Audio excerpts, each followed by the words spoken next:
The blazing world. Margaret Cavendish. Here on this figure cast a glance, but so as if it were by chance. Your eyes not fixed, they must not stay, since this like shadows to the day. It only represents, for still, her beauty's found beyond the skill of the best painter, to embrace these lovely lines within her face. View her soul's picture, judgment, wit. Then read those lines which she hath writ, by fancy's pencil drawny alone, which perceives but she can justly own, to the Duchess of Newcastle, on her new blazing world, our elder world, with all their skill and arts,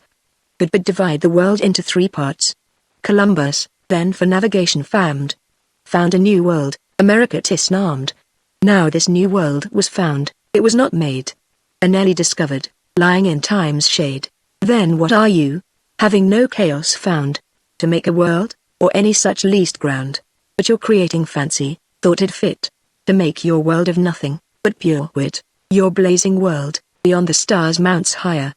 enlightens all with a celestial fire. William Newcastle. To all noble and worthy ladies. This present description of a new world, was made as an appendix to my observations upon experimental philosophy, and, having some sympathy and coherence with each other, were joined together as 2 several worlds, at their 2 poles. But, by reason most ladies take no delight in philosophical arguments, I separated some from the mentioned observations, and caused them to go out by themselves, that I might express my respects, in presenting to them such fancies as my contemplations did afford. The first part is romancical, the second, philosophical, and the third is merely fancy, or, as I may call it, fantastical. And if, noble ladies, you should chance to take pleasure in reading these fancies, I shall account myself a happy creatoress. If not, I must be content to live melancholy life in my own world, which I cannot call a poor world, if poverty be only want of gold, and jewels, for, there is more gold in it, than all the chimists ever made, or, as I verily believe, will ever be able to make. As for the rocks of diamonds, I wish, with all my soul, there might be shared amongst my noble female friends, upon which condition, I would willingly quit my part, and of the gold, I should desire only so much as might suffice to repair my noble lord and husband's losses, for, I am not covetous, but as ambitious as ever any of my sex was, is, or can be, which is the cause, that though I cannot be Henry V, or Charles II, yet, I will endeavour to be, Margaret I, and, though I have neither power, time nor occasion, to be a great conqueror, like Alexander, or Caesar, yet, rather than not be mistress of a world, since fortune and the fates would give me none, I have made one of my own. And thus, believing, or, at least, hoping, that no creature can, or will, envy me for this world of mine, I remain, noble ladies, your humble servant, M. Newcastle. The description of a new world, called the blazing world. A merchant travelling into a foreign country, fell extremely in love with a young lady, but being a stranger in that nation, and beneath her, both in birth and wealth, he could have but little hopes of obtaining his desire. However, his love growing more and more vehement upon him, even to the slighting of all difficulties, he resolved at last to steal her away, which he had the better opportunity to do, because her father's house was not far from the sea, and she often using to gather shells upon the shore accompanied not with above 2 to 3 of her servants, it encouraged him the more to execute his design. Thus coming one time with a little late vessel, not unlike a packet boat, manned with some few seamen, and well victualled, for fear of some accidents, which might perhaps retard their journey, to the place where she used to repair, he forced her away, but when he fancied himself the happiest man of the world, he proved to be the most unfortunate, for heaven frowning at his theft, raised such a tempest, as they knew not what to do, or whither to steer their course, so that the vessel, both by its own lateness, and the violent motion of the wind, was carried as swift as an arrow out of the bow, towards the North Pole, and in a short time reached the icy sea, where the wind forced it amongst huge pieces of ice, but being little, and late, it did by the assistance and favour of the gods to this virtuous lady, so turn and win through those precipices, as if it had been guided by some experienced pilot, and skilful mariner, but alas! Those few men which were in it, not knowing whither they went, nor what was to be done in so strange an adventure, and not being provided for so cold a voyage, are all frozen to death. The young lady Anelli, the light of her beauty, the heat of her youth, and protection of the gods, remaining alive, neither was it to wonder that the men did freeze to death, for they were not Anelli driven to the very end or point of the pole of that world, but even to another pole of another world, which joined close to it, so that the cold having a double strength at the conjunction of those two poles was insupportable. At last, the boat still passing on, was forced into another world, for it is impossible to round this world's globe from pole to pole, so as we do from east to west, because the poles of the other world, joining to the poles of this, do not allow any further passage to surround the world that way. But if anyone arrives to either of these poles, he is either forced to return, or to enter into another world. And lest you should scruple at it, and think, if it were thus, those that live at the poles would either see two suns at one time, or else they would never want the sun's light for 6 months together, as it is commonly believed, you must know, that each of these worlds having its own sun to enlighten it, they move each one in their peculiar circles, which motion is so just and exact, that neither can hinder or obstruct the other, for they do not exceed their tropics, and although they should meet, yet we in this world cannot so well perceive them, by reason of the brightness of our sun, which being nearer to us, obstructs the splendor of the sun of the other world, they being too far off to be discerned by our optic perception, except we use very good telescopes, by which, skillful astronomers have often observed 2 or 3 suns at once. But to return to the wandering boat, the distressed lady, she seeing all the men dead, found small comfort in life, their bodies which were preserved all that while from putrefaction and stench, by the extremity of cold, began now to thaw, and corrupt, whereupon she having not strength enough to fling them overboard,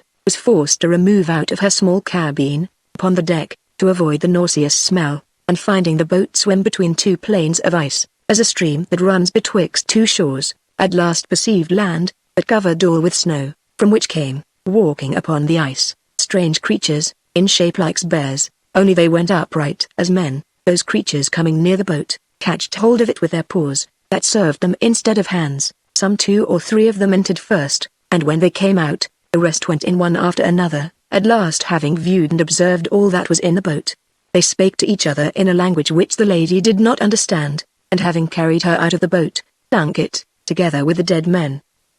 The lady now finding herself in so strange a place, and amongst such wonderful kind of creatures, was extremely stricken with fear, and could entertain no other thoughts, but that every moment her life was to be a sacrifice to their cruelty. But those bear-like creatures, how terrible soever they appeared to her sight, yet were they so far from exercising any cruelty upon her, that rather they showed her all civility and kindness imaginable, for she being not able to go upon the ice, by reason of its slipperiness, they took her up in their rough arms, and carried her into their city, where instead of houses, they had caves underground, and as soon as they entered the city, both males and females, young and old, flocked together to see this lady, holding up their paws in admiration. At last, having brought her into a certain large and spacious cave, which they intended for her reception, they left her to the custody of the females, who entertained her with all kindness and respect, and gave her such victuals as they used to eat. But seeing her constitution neither agreed with the temper of that climate, nor their diet, they were resolved to carry her into another island of a warmer temper,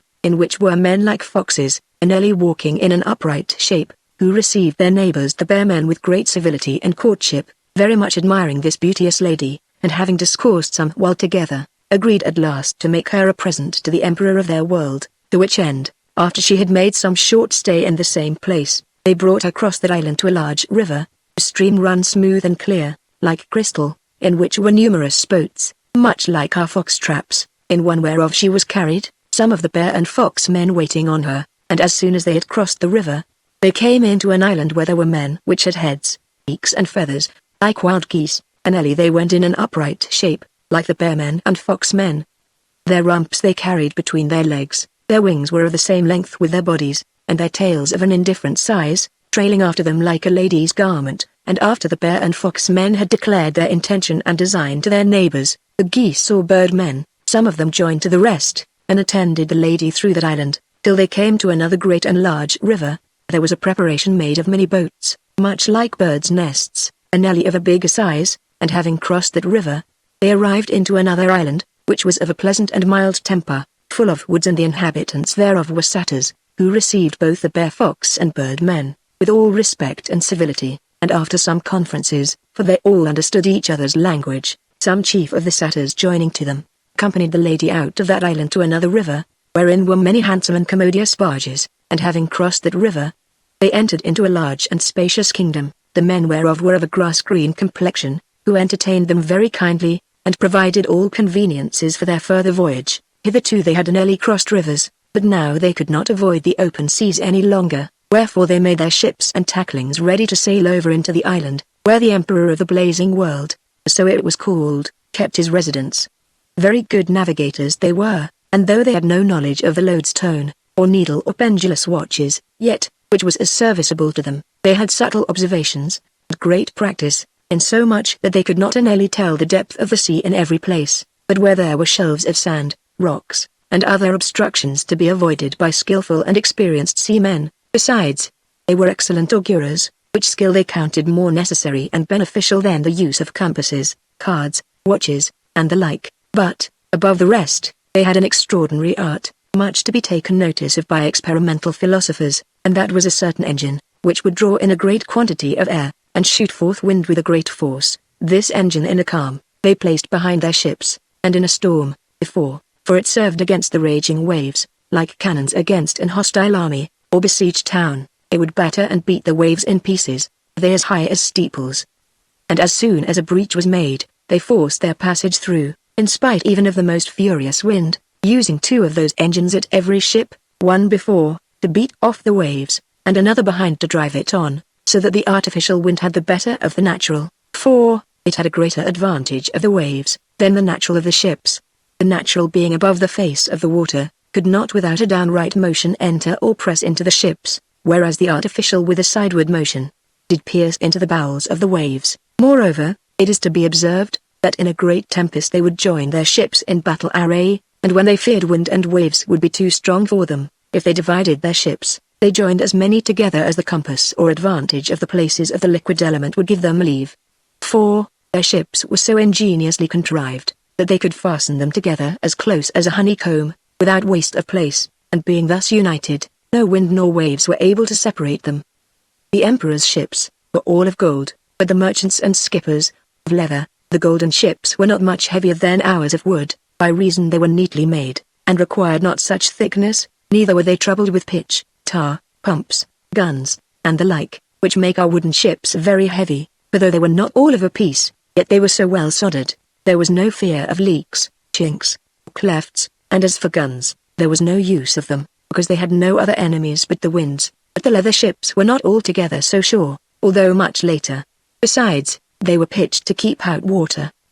Having thus prepared, and ordered their navy, they went on in despite of calm or storm, and though the lady at first fancied herself in a very sad condition, and her mind was much tormented with doubts and fears, not knowing whether this strange adventure would tend to her safety or destruction, yet she being withal of a generous spirit, and ready wit, considering what dangers she had passed, and finding those sorts of men civil and diligent attendants to her, took courage, and endeavored to learn their language, which after she had obtained so far, that partly by some words and signs she was able to apprehend their meaning, she was so far from being afraid of them, that she thought herself not merely safe, but very happy in their company, by which we may see, that novelty discomposes the mind, but acquaintance settles it in peace and tranquillity. At last, having passed by several rich islands and kingdoms, they went towards Paradise, which was the seat of the Emperor, and coming in sight of it, rejoiced very much. Lady at first could perceive nothing but high rocks, which seemed to touch the skies, and although they appeared not of an equal height, yet they seemed to be all one piece,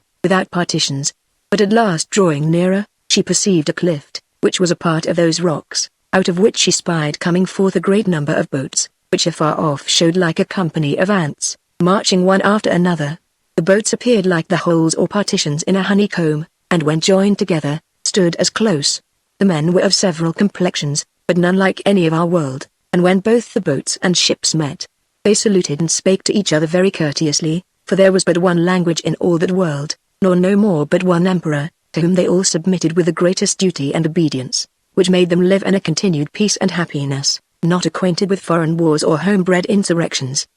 The lady now being arrived at this place, was carried out of her ship into one of those boats, and conveyed through the same passage, for there was no other, into that part of the world where the emperor did reside, which part was very pleasant, and of a mild temper. Within itself it was divided by a great number of vast and large rivers, all ebbing and flowing, into several islands of unequal distance from each other, which in most parts were as pleasant, healthful, rich, and fruitful, as nature could make them, and, as I mentioned before, secure from all foreign invasions, by reason there was but one way to enter, and that like a labyrinth, so winding and turning among the rocks, that no other vessels but small boats could pass, carrying not above 3 passengers at a time. On each side all along the narrow and winding river, there were several cities, some of marble, some of alabaster, some of agate, some of amber, some of coral, and some of other precious materials not known in our world, all which after the lady had passed, she came to the imperial city, named Paradise, which appeared in form like several islands,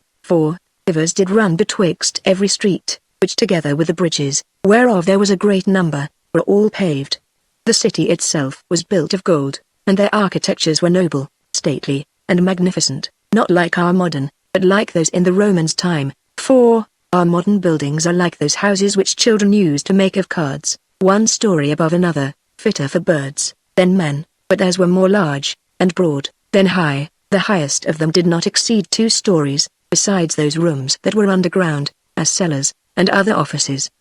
The emperor's palace stood upon an indifferent ascent from the imperial city, at the top of which ascent was a broad arch, supported by several pillars, which went round the palace, and contained 4 of our English miles in compass. Within the arch stood the emperor's guard, which consisted of several sorts of men. At every half-mile was a gate to enter, and every gate was of a different fashion. The first, which allowed a passage from the imperial city into the palace, had on either hand a cloister, the outward part whereof stood upon arches sustained by pillars, but the inner part was close, being entered through the gate. The palace itself appeared in its middle like the aisle of a church, 1.5 miles long, and 1/2 mile broad. The roof of it was all arched, and rested upon pillars, so artificially placed that a stranger would lose himself therein without a guide. At the extreme sides, that is, between the outward and inward part of the cloister, were lodgings for attendants, and in the midst of the palace, the emperor's own rooms, whose lights were placed at the top of every one, because of the heat of the sun. The emperor's apartment for state was no more enclosed than the rest, and early an imperial throne was in every apartment, of which the several adornments could not be perceived until one entered, because the pillars were so just opposite to one another, that all the adornments could not be seen at one. The first part of the palace was, as the imperial city, all of gold, and when it came to the emperor's apartment, it was so rich with diamonds, pearls, rubies, and the like precious stones, that it surpasses my skill to enumerate them all. Amongst the rest, the imperial room of state appeared a most magnificent. It was paved with green diamonds, for there are in that world diamonds of all colors, so artificially, as it seemed but of one piece. The pillars were set with diamonds so close, and in such a manner, that they appeared a most glorious to the sight. Between every pillar was a bow or arch of a certain sort of diamonds, like whereof our world does not afford, which being placed in every one of the arches in several rows, seemed just like so many rainbows of several different colors. The roof of the arches was of blue diamonds, and in the midst thereof was a carbuncle, which represented the sun, and the rising and setting sun at the east and west side of the room were made of rubies. Out of this room there was a passage into the emperor's bedchamber, the walls whereof were of jet, and the floor of black marble. The roof was of mother of pearl, where the moon and blazing stars were represented by white diamonds. His bed was made of diamonds and carbuncles. No sooner was the lady brought before the emperor, but he conceived her to be some goddess, and offered to worship her, which she refused, telling him, for by that time she had pretty well learned their language, that although she came out of another world, yet was she but immortal. At which the emperor, rejoicing, made her his wife, and gave her an absolute power to rule and govern all that world as she pleased. But her subjects, who could hardly be persuaded to believe her mortal, tendered her all the veneration and worship due to a deity. Her excrement after she was made empress, was as followeth. On her head she wore a cap of pearl, and a half-moon of diamonds just before it. On the top of her crown came spreading over a broad carbuncle, cut in the form of the sun. Her coat was of pearl, mixed with blue diamonds, and fringed with red ones. Her buskins and sandals were of green diamonds. In her left hand she held a buckler, to signify the defense of her dominions, which buckler was made of that sort of diamond as has several different colors, and being cut and made in the form of an arch, showed like a rainbow. In her right hand she carried a spear made of white diamond, cut like the tail of a blazing star, which signified that she was ready to assault those that proved her enemies. None was allowed to use or wear gold but those of the imperial race, which were the early nobles of the state, nor durst any one wear jewels but the emperor, the empress and their eldest son, notwithstanding that they had an infinite quantity both of gold and precious stones in that world, for they had larger extents of gold than our Arabian sands. Their precious stones were rocks, and their diamonds of several colors. They used no coin, but all their traffic was by exchange of several commodities. Their priests and governors were princes of the imperial blood, and made eunuchs for that purpose, and as for the ordinary sort of men in that part of the world where the emperor resided, they were of several complexions, not white, black, tawny, olive or ash-colored, but some appeared of an azure, some of a deep purple, some of a grass green, some of a scarlet, some of an orange color, and see which colors and complexions, whether they were made by the bare reflection of light, without the assistance of small particles, or by the help of well-ranged and ordered atoms, or by a continual agitation of little globules, or by some pressing and reacting motion, I am not able to determine. The rest of the inhabitants of that world were men of several different sorts, shapes, figures, dispositions, and humors, as I have already made mention heretofore. Some were bear men, some worm men, some fish or mere men, otherwise called sirens, some bird men, some fly men, some ant men, some geese men, some spider men, some lice men, some fox men, some ape men, some jackdaw men, some magpie men, some parrot men, some satyrs, some giants, and many more, which I cannot all remember, and of these several sorts of men, each followed such a profession as was most proper for the nature of their species, which the empress encouraged them in, especially those that had applied themselves to the study of several arts and sciences. They were as ingenious and witty in the invention of profitable and useful arts, as we are in our world, nay, more, and to that end she erected schools, and founded several societies. The bear men were to be her experimental philosophers, the bird men her astronomers, fly-worm and fish men her natural philosophers, the ape men her chimists, the satyrs her Galenic physicians, the fox men her politicians, the spider and lice men her mathematicians, the jackdaw magpie and parrot men her orators and logicians, giants her architects, and see. But before all things, she having got a sovereign power from the emperor over all the world, desired to be informed both of the manner of their religion and government, and to that end she called the priests and statesmen, to give her an account of either. Of the statesmen she inquired, first, why they had so few laws. To which they answered, that many laws made many divisions, which most commonly did breed factions, and at last break out into open wars. Next, she asked, why they preferred the monarchical form of government before any other. They answered, as it was natural for one body to have but one head, so it was also natural for a politic body to have but one governor, and that a commonwealth, which had many governors, was like a monster with many heads.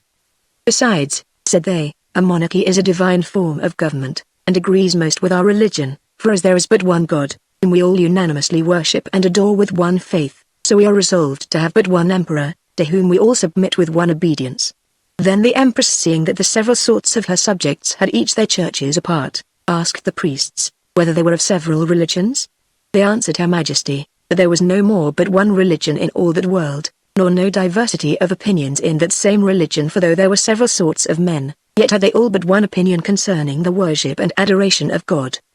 The empress asked them, whether they were Jews, Turks, or Christians. We do not know, said they, what religions those are, but we do all unanimously acknowledge, worship and adore the unending, omnipotent, and eternal God, with all reverence, submission, and duty. Again, the empress inquired, whether they had several forms of worship? They answered, number for our devotion and worship consists only in prayers, which we frame according to our several necessities, in petitions, humiliations, thanksgiving, and see. Truly, replied the empress, I thought you had been either Jews, or Turks, because I never perceived any women in your congregations, but what is the reason, you bar them from your religious assemblies? It is not fit, said they, that men and women should be promiscuously together in time of religious worship, for their company hinders devotion, and makes many, instead of praying to God, direct their devotion to their mistresses. But, asked the empress, have they no congregation of their own, to perform the duties of divine worship,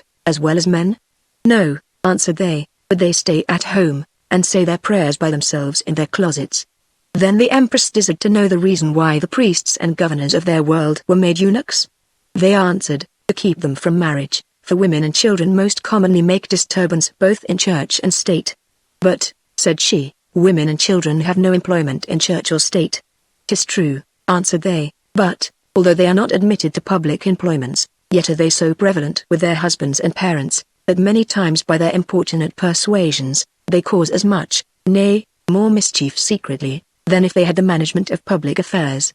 The empress, having received an information of what concerned both church and state, passed some time in viewing the imperial palace, where she admired much the skill and ingenuity of the architects, and inquired of them, first, why they built their houses no higher than 2 stories from the ground. They answered Her Majesty, that the lower their buildings were, the less were they subject either to the heat of the sun, or wind, tempest, decay, and sea. Then she desired to know the reason, why they made them so thick. They answered, that, the thicker the walls were, the warmer they were in winter, the cooler in summer, for their thickness kept out both the cold and heat.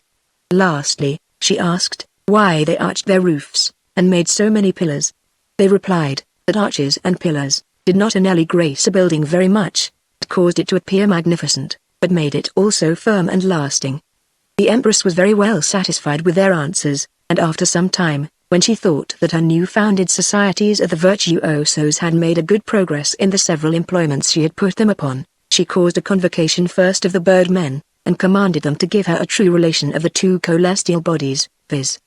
the sun and moon, which they did with all the obedience and faithfulness befitting their duty. The sun, as much as they could observe, they related to be a firm or solid stone, of a vast bigness, of colour yellowish, and of an extraordinary splendour, but the moon, they said, was of a whitish colour, and although she looked dim in the presence of the sun, yet had she her own light, and was a shining body of herself, as might be perceived by her vigorous appearance in moonshiny nights. The difference anely betwixt her own and the sun's light was, that the sun did strike his beams in a direct line, but the moon never respected the centre of their world in a right line, but her centre was always eccentrical.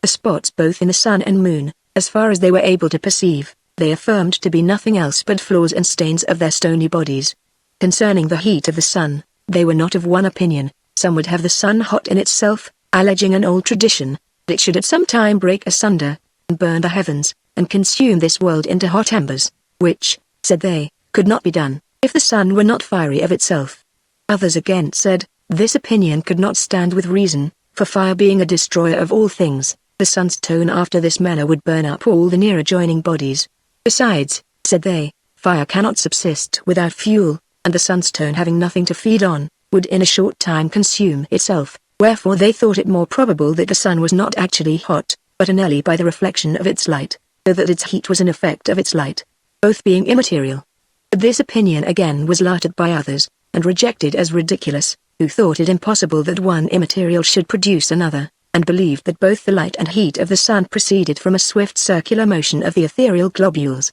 which by their striking upon the optic nerve, caused light, and their motion produced heat. But neither would this opinion hold, for, said some, then it would follow, that the sight of animals is the cause of light, and that, with no eyes, there would be no light, which was against all sense and reason. Thus they argued concerning the heat and light of the sun, but, which is remarkable, none did say, that the sun was a globous fluid body, and had a swift circular motion, but all agreed, it was fixed and firm like a centre, and therefore they generally called it the sun's tone. Then the Empress asked them the reason, why the sun and moon did often appear in different postures or shapes, as sometimes magnified, sometimes diminished, sometimes elevated, otherwhiles depressed, now thrown to the right, and then to the left.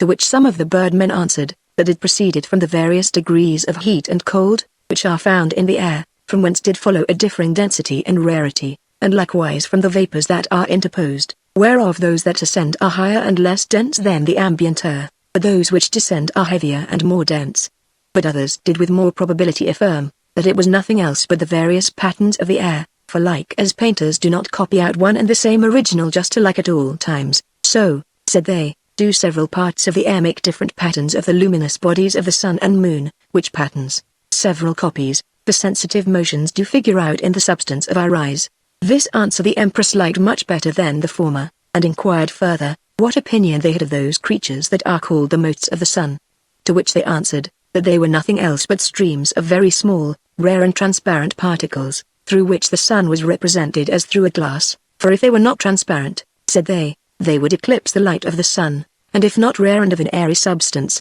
they would hinder flies from flying in the air, at least retard their flying motion. Nevertheless, although they were thinner than the thinnest vapour, yet were they not so thin as the body of air, or else they would not be perceptible by animal sight. Then the Empress asked, whether they were living creatures? They answered, yes, because they did increase and decrease, and were nourished by the presence, and starved by the absence of the Sunday. Having thus finished their discourse of the sun and moon, the Empress desired to know what stars there were besides. But they answered, that they could perceive in that world none other but blazing stars, and from thence it had the name that it was called the blazing world, and these blazing stars, said they, were such solid, firm and shining bodies as the sun and moon, not of a globular, but of several sorts of figures, some had tails, and some, other kinds of shapes. After this, the Empress asked them, what kind of substance or creature the air was. The birdmen answered, that they could have no other perception of the air, but by their own respiration, for, said they, some bodies are inly subject to touch, others inly to sight, and others inly to smell, but some are subject to none of our exterior senses, for nature is so full of variety, that our weak senses cannot perceive all the various sorts of her creatures, neither is there any one object perceptible by all our senses, no more than several objects are by one sense. I believe you, replied the Empress, but if you can give no account of the air, said she, you will hardly be able to inform me how wind is made, for they say, that wind is nothing but motion of the air. The birdmen answered, that they observed wind to be more dense than air, and therefore subject to the sense of touch, but what properly wind was, and the manner how it was made, they could not exactly tell. Some said, it was caused by the clouds falling on each other, and others, that it was produced of a hot and dry exhalation, which ascending, was driven down again by the coldness of the air that is in the middle region, and by reason of its lateness, could not go directly to the bottom, but it was carried by the air up and down. Some would have it a flowing water of the air, and others again, a flowing air moved by the blaze of the stars. But the Empress, seeing they could not agree concerning the cause of wind, asked, whether they could tell how snow was made? To which they answered that according to their observation, snow was made by a commixture of water, and some certain extract of the element of fire that is under the moon, a small portion of which extract, being mixed with water, and beaten by air or wind, made a white froth called snow, which being after some while dissolved by the heat of the same spirit, turned to water again. This observation amazed the Empress very much. She had hitherto believed, that snow was made by cold motions, and not by such an agitation or beating of a fiery extract upon water, nor could she be persuaded to believe it until the fish or mere men had delivered their observation upon the making of ice, which, they said, was not produced, as some hitherto conceived, by the motion of the air, raking the superficies of the earth, but by some strong saline vapor arising out of the seas, which condensed water into ice, and the more quantity there was of that vapor, the greater were the mountains of precipices of ice,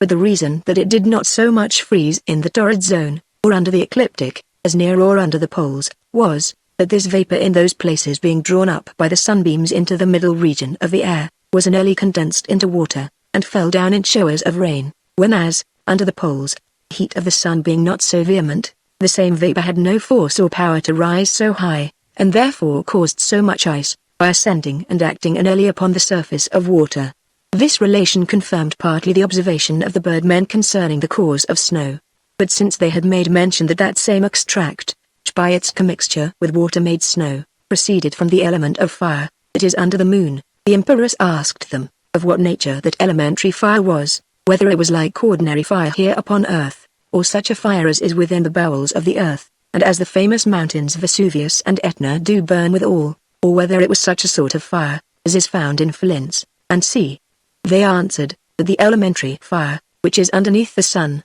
was not so solid as any of those mentioned fires, because it had no solid fuel to feed on, but yet it was much like the flame of ordinary fire, and only somewhat more thin and fluid, for flame, said they, is nothing else but the airy part of a fired body.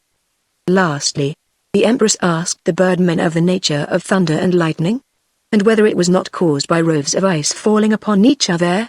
to which they answered, that it was not made that way, but by an encounter of cold and heat, so that an exhalation being kindled in the clouds, did dash forth lightning, and that there were so many reentings of clouds as there were sounds and cracking noises. But this opinion was contradicted by others, who affirmed that thunder was a sudden and a monstrous blaze, stirred up in the air, and did not always require a cloud. But the Empress, not knowing what they meant by blaze, for even they themselves were not able to explain the sense of this word, liked the former better, and, to avoid hereafter tedious disputes, and have the truth of the phenomena of celestial bodies more exactly known, commanded the bearmen, which were her experimental philosophers, to observe them through such instruments as are called telescopes, which they did according to Her Majesty's command. These telescopes caused more differences and divisions amongst them, than ever they had before, for some said, they perceived that the sun stood still, and the earth did move about it, others were of opinion, that they both did move, and others said again, that the earth stood still, and sun did move, Some counted more stars than others, some discovered new stars never seen before, some fell into a great dispute with others concerning the bigness of the stars. Some said, the moon was another world like their terrestrial globe, and the spots therein were hills and valleys. But others would have the spots to be the terrestrial parts, and the smooth and glossy parts, the sea. At last, the Empress commanded them to go with their telescopes to the very end of the pole that was joined to the world she came from, and try whether they could perceive any stars in it, which they did, and, being returned to Her Majesty, reported that they had seen 3 blazing stars appear there, one after another in a short time, whereof 2 were bright, and 1 dim, but they could not agree neither in this observation, for some said, it was but 1 star which appeared at 3 several times, in several places, and others would have them to be 3 several stars, for they thought it impossible, that those 3 several appearances should have been but 1 star, because every star did rise at a certain time, and appeared in a certain place, and did disappear in the same place. Next, it is altogether improbable, said they, that 1 star should fly from place to place, especially at such a vast distance, without a visible motion, in so short a time, and appear in such different places, whereof 2 were quite opposite, and the 3rd sideways. Lastly, if it had been but 1 star, said they, it would always have kept the same splendor, which it did not, for, as above mentioned, 2 were bright, and 1 was dim. After they had thus argued, the Empress began to grow angry at their telescopes, that they could give no better intelligence, for, said she, now I do plainly perceive, that your glasses are false informers, and instead of discovering the truth, delude your senses, wherefore I command you to break them, and let the birdmen trust only to their natural eyes, and examine celestial objects by the motions of their own sense and reason. The bearmen replied, that it was not the fault of their glasses, which caused such differences in their opinions, but the sensitive motions in their optic organs did not move alike, nor were their rational judgments always regular, to which the Empress answered, that if their glasses were true informers, they would rectify their irregular sense and reason, but, said she, nature has made your sense and reason more regular than art has your glasses, for they are mere deluders, and will never lead you to the knowledge of truth, wherefore I command you again to break them, for you may observe the progressive motions of celestial bodies with your natural eyes better than through artificial glasses. The bearmen, being exceedingly troubled at Her Majesty's displeasure concerning their telescopes, kneeled down, and in the humblest manner petitioned, they might not be broken, for, said they, we take more delight in artificial delusions, than in natural truths. Besides, we shall want employments for our senses, and subjects for arguments, for, were there nothing but truth, and no falsehood, there would be no occasion to dispute, and by this means we should want the aim and pleasure of our endeavors in confuting and contradicting each other, neither would one man be thought wiser than another, but all would either be alike knowing and wise, or all would be fools, wherefore we most humbly beseech your Imperial Majesty to spare our glasses, which are our only delight, as dear to us as our lives. The Empress at last consented to their request, but upon condition, that their disputes and quarrels should remain within their schools, and cause no factions or disturbances in state, or government. The bearmen, full of joy, returned their most humble thanks to the Empress, and to make her amends for the displeasure which their telescopes had occasioned, told Her Majesty, they had several other artificial optic glasses, which they were sure would give Her Majesty a great deal more satisfaction. Amongst the rest, they brought forth several microscopes, by the means of which they could enlarge the shapes of little bodies, and make a nose appear as big as an elephant, and a mite as big as a whale. First of all they showed the Empress a grey dronefly, wherein they observed that the greatest part of her face, nay, of her head, consisted of 2 large bunches all covered over with a multitude of small pearls or hemispheres in a trigonal order, which pearls were of 2 degrees, smaller and bigger. The smaller degree was lowermost, and looked towards the ground, the other was upward, and looked sideward, forward and backward. They were also smooth and polished, that they were able to represent the image of any object. The number of them was in all 14,000. After the view of this strange and miraculous creature, and their several observations upon it, the Empress asked them, what they judged those little hemispheres might be. They answered, that each of them was a perfect eye, by reason they perceived that each was covered with a transparent cornea, containing a liquor within them, which resembled the watery or glassy humour of the eye. To which the Empress replied, that they might be glassy pearls, and yet not eyes, and that perhaps their microscopes did not truly inform them. But they smilingly answered Her Majesty, that she did not know the virtue of those microscopes, for they never delude, but rectify and inform the senses. Nay, the world, said they, would be but blind without them, as it has been in former ages before those microscopes were invented. After this, they took a charcoal, and viewing it with one of their best microscopes, discovered in it an infinite multitude of pores, some bigger, some less, so close and thick, that they left but very little space betwixt them to be filled with a solid body, and to give her imperial majesty a better assurance thereof, they counted in a line of them an inch long, no less than 2,700 pores, from which observation they drew this following conclusion, the wit, that this multitude of pores was the cause of the blackness of the coal, for, said they, a body that has so many pores, from each of which no light is reflected, must necessarily look black, since black is nothing else but a privation of light, or a want of reflection. But the Empress replied, that if all colors were made by reflection of light, and that black was as much a color as any other color, then certainly they contradicted themselves in saying that black was made by want of reflection. However, not to interrupt your microscopical inspections, said she, let us see how vegetables appear through your glasses, whereupon they took a nettle, by the virtue of the microscope, discovered that underneath the points of the nettle there were certain little bags or bladders, containing a poisonous liquor, and when the points had made way into the interior parts of the skin, they like syringe pipes served to convey that same liquor into them. To which observation the Empress replied, that if there was such poison in nettles, then certainly in eating of them, they would hurt us inwardly, as much as they do outwardly. But they answered, that it belonged to physicians more than to experimental philosophers, to give reasons hereof, for they only made microscopical inspections, and related the figures of the natural parts of creatures according to the representation of their glasses. Lastly, they showed the Empress a flea, and a louse, which creatures through the microscope appeared so terrible to her sight, that they had almost put her into a swoon. The description of all their parts would be very tedious to relate, and therefore I'll forbear it at this present.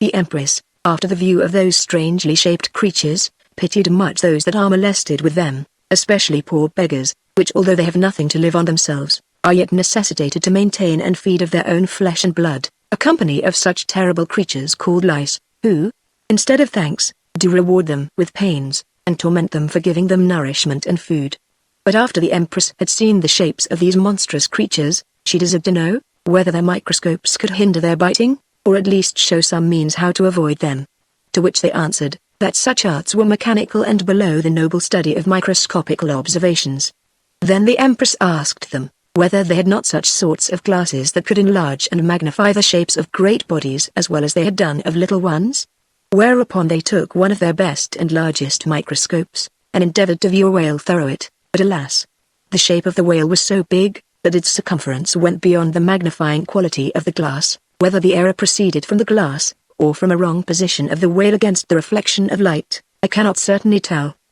The Empress, seeing the insufficiency of those magnifying glasses, that they were not able to enlarge all sorts of objects, asked the bearmen, whether they could not make glasses of a contrary nature to those they had showed her, to wit, such as instead of enlarging or magnifying the shape or figure of an object, could contract it beneath its natural proportion, which, in obedience to Her Majesty's commands, they did, and viewing through one of the best of them, a huge and mighty whale appeared no bigger than a sprat, nay, through some no bigger than a vinegar, and through their ordinary ones, an elephant seemed no bigger than a flea, a camel no bigger than a louse, and an ostrich no bigger than a mite. To relate all their optic observations through the several sorts of their glasses, would be a tedious work, and tire even the most patient reader, wherefore I'll pass them by, and Nelly this was very remarkable and worthy to be taken notice of, that notwithstanding their great skill, industry and ingenuity in experimental philosophy, they could yet by no means contrive such glasses, by the help of which they could spy out a vacuum, with all its dimensions, nor immaterial substances, non-beings, and mixed beings, or such as are between something and nothing, which they were very much troubled at, hoping that yet, in time, by long study and practice, they might perhaps attain to it. The bird and bear men being dismissed, the Empress called both the sirens or fishmen, and the worm men, to deliver their observations which they had made, both within the seas, and the earth. First, she inquired of the fishmen whence the saltness of the sea did proceed? To which they answered, that there was a volatile salt in those parts of the earth, which as a bosom contained the waters of the sea, which salt being imbibed by the sea, came fixed, and this imbibing motion was that they called the ebbing and flowing of the sea, for, said they, the rising and swelling of the water, is caused by those parts of the volatile salt as are not so easily imbibed, which striving to ascend above the water, bear it up with such a motion, as man, or some other animal creature, in a violent exercise uses to take breath. This they affirmed to be the true cause both of the saltness, and the ebbing and flowing motion of the sea, and not the jogging of the earth, or the secret influence of the moon, as some others had made the world believe. After this, the Empress inquired, whether they had observed, that all animal creatures within the seas and other waters, has blood? They answered, that some had blood, more or less, but some had none. In crayfishes and lobsters, said they, we perceive but little blood, but in crabs, oysters, cockles, and sea, none at all. Then the Empress asked them, in what part of their bodies that little blood did reside? They answered, in a small vein, which in lobsters went through the middle of their tails, but in crayfishes was found in their backs. As for other sorts of fishes, some, said they, had nearly blood about their gills, and others in some other places of their bodies, but they had not as yet observed any whose veins did spread all over their bodies. The Empress, wondering that there could be living animals without blood, to be better satisfied, desired the worm men to inform her, whether they had observed blood in all sorts of worms? They answered, that, as much as they could perceive, some had blood, and some not. A moth, said they, had no blood at all, and a louse had, like a lobster, a little vein along her back, also nits, snails, and maggots, as well as those that are generated out of cheese and fruits, as those that are produced out of flesh, had no blood. But, replied the Empress, if those mentioned creatures have no blood, how is it possible they can live? For it is commonly said, that the life of an animal consists in the blood, which is the seat of the animal spirits. They answered, that blood was not a necessary propriety to the life of an animal, and that which was commonly called animal spirits, was nothing else but corporeal motions proper to the nature and figure of an animal. Then she asked both the fish and worm men, whether all those creatures that have blood, had a circulation of blood in their veins and arteries? But they answered, that it was impossible to give Her Majesty an exact account thereof, by reason the circulation of blood was an interior motion, which their senses, neither of themselves, nor by the help of any optic instrument could perceive, but as soon as they had dissected an animal creature, to find out the truth thereof, the interior corporeal motions proper to that particular figure or creature, were altered. Then said the Empress, if all animal creatures have not blood, it is certain, they all have neither muscles, tendons, nerves, and see. But, said she, have you ever observed animal creatures that are neither flesh, nor fish, but of an intermediate degree between both? Truly, answered both the fish and worm men, we have observed several animal creatures that live both in water, and on the earth, indifferently, and if any, certainly those may be said to be of such a mixed nature, that is, partly flesh, and partly fish. But how is it possible, replied the Empress, that they should live both in water, and on the earth, since those animals that live by the respiration of air, cannot live within water, and those that live in water, cannot live by the respiration of air, as experience doth sufficiently witness. They answered Her Majesty, that as there were different sorts of creatures, so they had also different ways of respirations, for respiration, said they, is nothing else but a composition and division of parts, and the motions of nature being infinitely various, it is impossible that all creatures should have the like motions, wherefore it was not necessary, that all animal creatures should be bound to live either by the air, or by water annually, but according as nature had ordered it convenient to their species. The Empress seemed very well satisfied with their answer, and desired to be further informed, whether all animal creatures did continue their species by a successive propagation of particulars, and whether in every species the offsprings did always resemble their generator or producer, both in their interior and exterior figures. They answered, Her Majesty, that some species or sorts of creatures, were kept up by a successive propagation of an offspring that was like the producer, but some were not. Of the first rank, said they, are all those animals that are of different sexes, besides several others, but of the second rank are for the most part those we call insects, whose production proceeds from such causes as have no conformity or likeness with their produced effects, as for example, maggots bred out of cheese, and several others generated out of earth, water, and the like. But said the Empress, there is some likeness between maggots and cheese, for cheese has no blood, nor maggots neither. Besides, they have almost the same taste which cheese has. This proves nothing, answered they, for maggots have a visible, local, aggressive motion, which cheese hath not. The Empress replied, that when all the cheese was turned into maggots, it might be said to have local, progressive motion. They answered, that when the cheese by its own figurative motions was changed into maggots, it was no more cheese. The Empress confessed that she observed nature was infinitely various in her works, and that though the species of creatures did continue, yet their particulars were subject to infinite changes.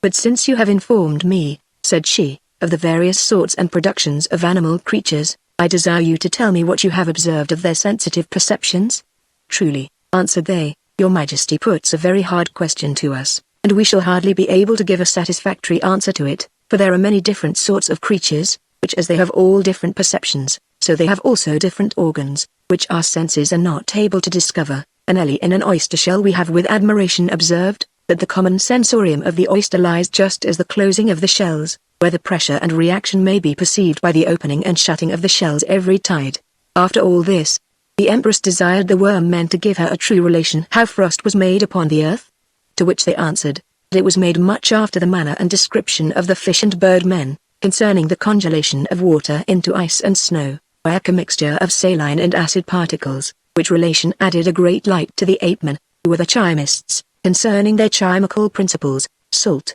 sulfur, and mercury. But, said the Empress, if it be so, it will require an infinite multitude of saline particles to produce such a great quantity of ice, frost and snow. Besides, said she, when snow, ice and frost, turn again into their former principle, I would fain know what becomes of those saline particles.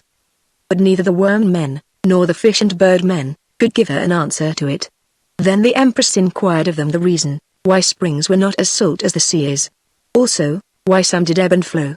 To which it was answered, that the ebbing and flowing of some springs, was caused by hollow caverns within the earth, where the sea water crowding thorough, did thrust forward, and drew backward the spring water, according to its own way of ebbing and flowing. But others said, that it proceeded from a small proportion of saline and acid particles, which the spring water imbibed from the earth, and although it was not so much as to be perceived by the sense of taste, yet it was enough to cause an ebbing and flowing motion. And as for the spring water being fresh, they gave, according to their observation, this following reason, there is, said they, a certain heat within the bowels of the earth, proceeding from its swift circular motion, upon its own axe, which heat distills the rarest parts of the earth into a fresh and insipid water, which water being through the pores of the earth, conveyed into a place where it may break forth without resistance or obstruction, causes springs and fountains, and these distilled waters within the earth, do nourish and refresh the grosser and drier parts thereof. This relation confirmed the Empress in the opinion concerning the motion of the earth,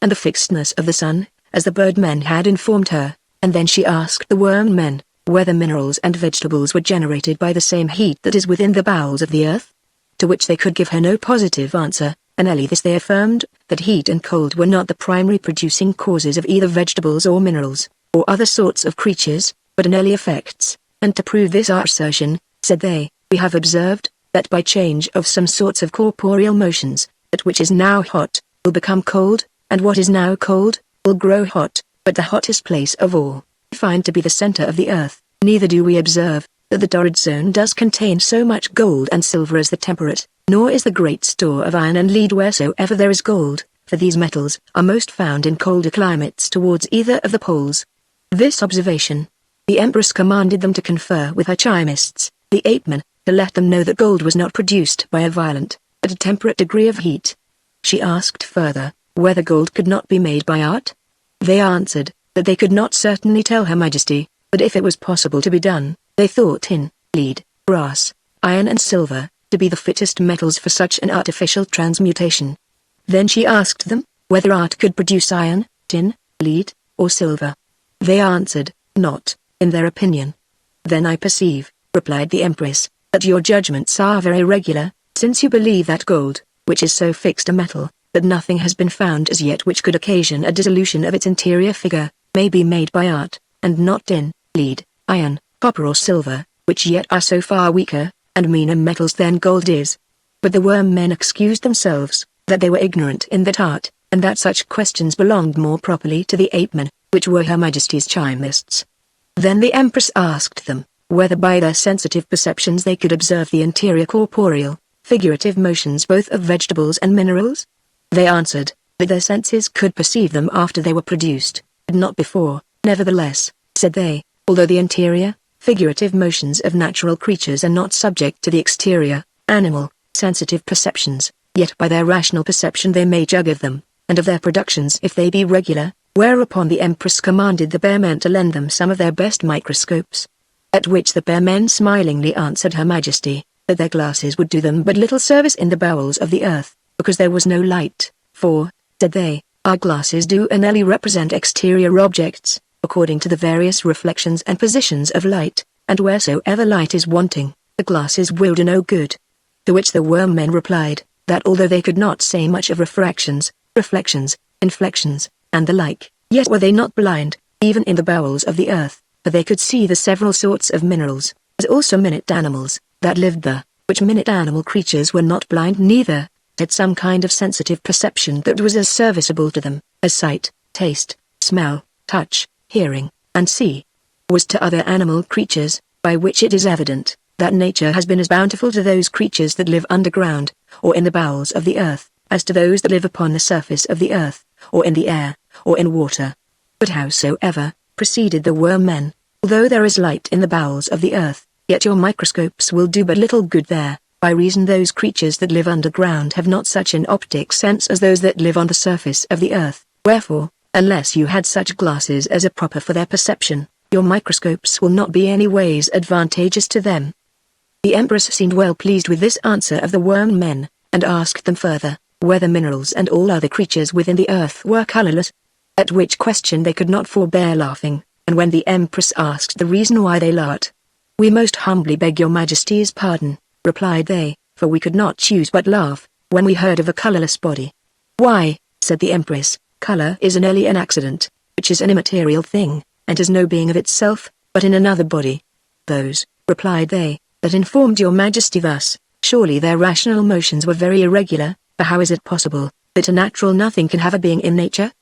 If it be no substance, it cannot have a being, and if no being, it is nothing, wherefore the distinction between subsisting of itself, and subsisting in another body, is a mere nicety, and nonsense, for there is nothing in nature that can subsist of, or by itself, I mean singly, by reason all parts of nature are composed in one body, and though they may be infinitely divided, commixed, and changed in their particular, yet in general, parts cannot be separated from parts as long as nature lasts. Nay, we might as probably affirm, that infinite nature would be as soon destroyed, as that one atom could perish, and therefore your Majesty may firmly believe, that there is no body without color, nor no color without body, for color, figure, place, magnitude, and body, are all but one thing, without any separation or abstraction from each other."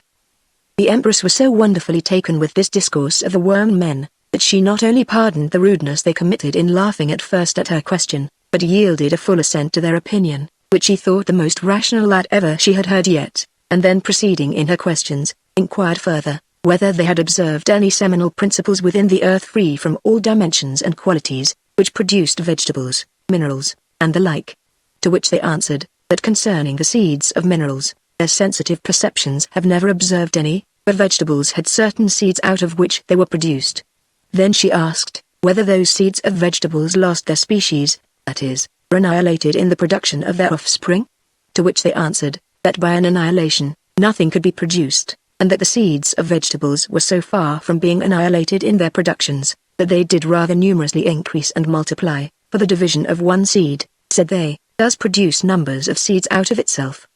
But replied the Empress, a particular part cannot increase of itself. 'Tis true, answered they, but they increase not barely of themselves, but by joining and commixing with other parts, which do assist them in their productions, and by way of imitation form or figure their own parts into such or such particulars. Then, I pray inform me, said the Empress, what disguise those seeds put on, and how they do conceal themselves in their transmutations. They answered, that seeds did no ways disguise or conceal, but rather divulge themselves in the multiplication of their offspring, and they did hide and conceal themselves from their sensitive perceptions so, that their figurative and productive motions were not perceptible by animal creatures. Again, the Empress asked them, whether there were any non-beings within the earth? To which they answered, that they never heard of any such thing, and that, if Her Majesty would know the truth thereof, she must ask those creatures that are called immaterial spirits, which had a great affinity with non-beings, and perhaps could give her a satisfactory answer to this question.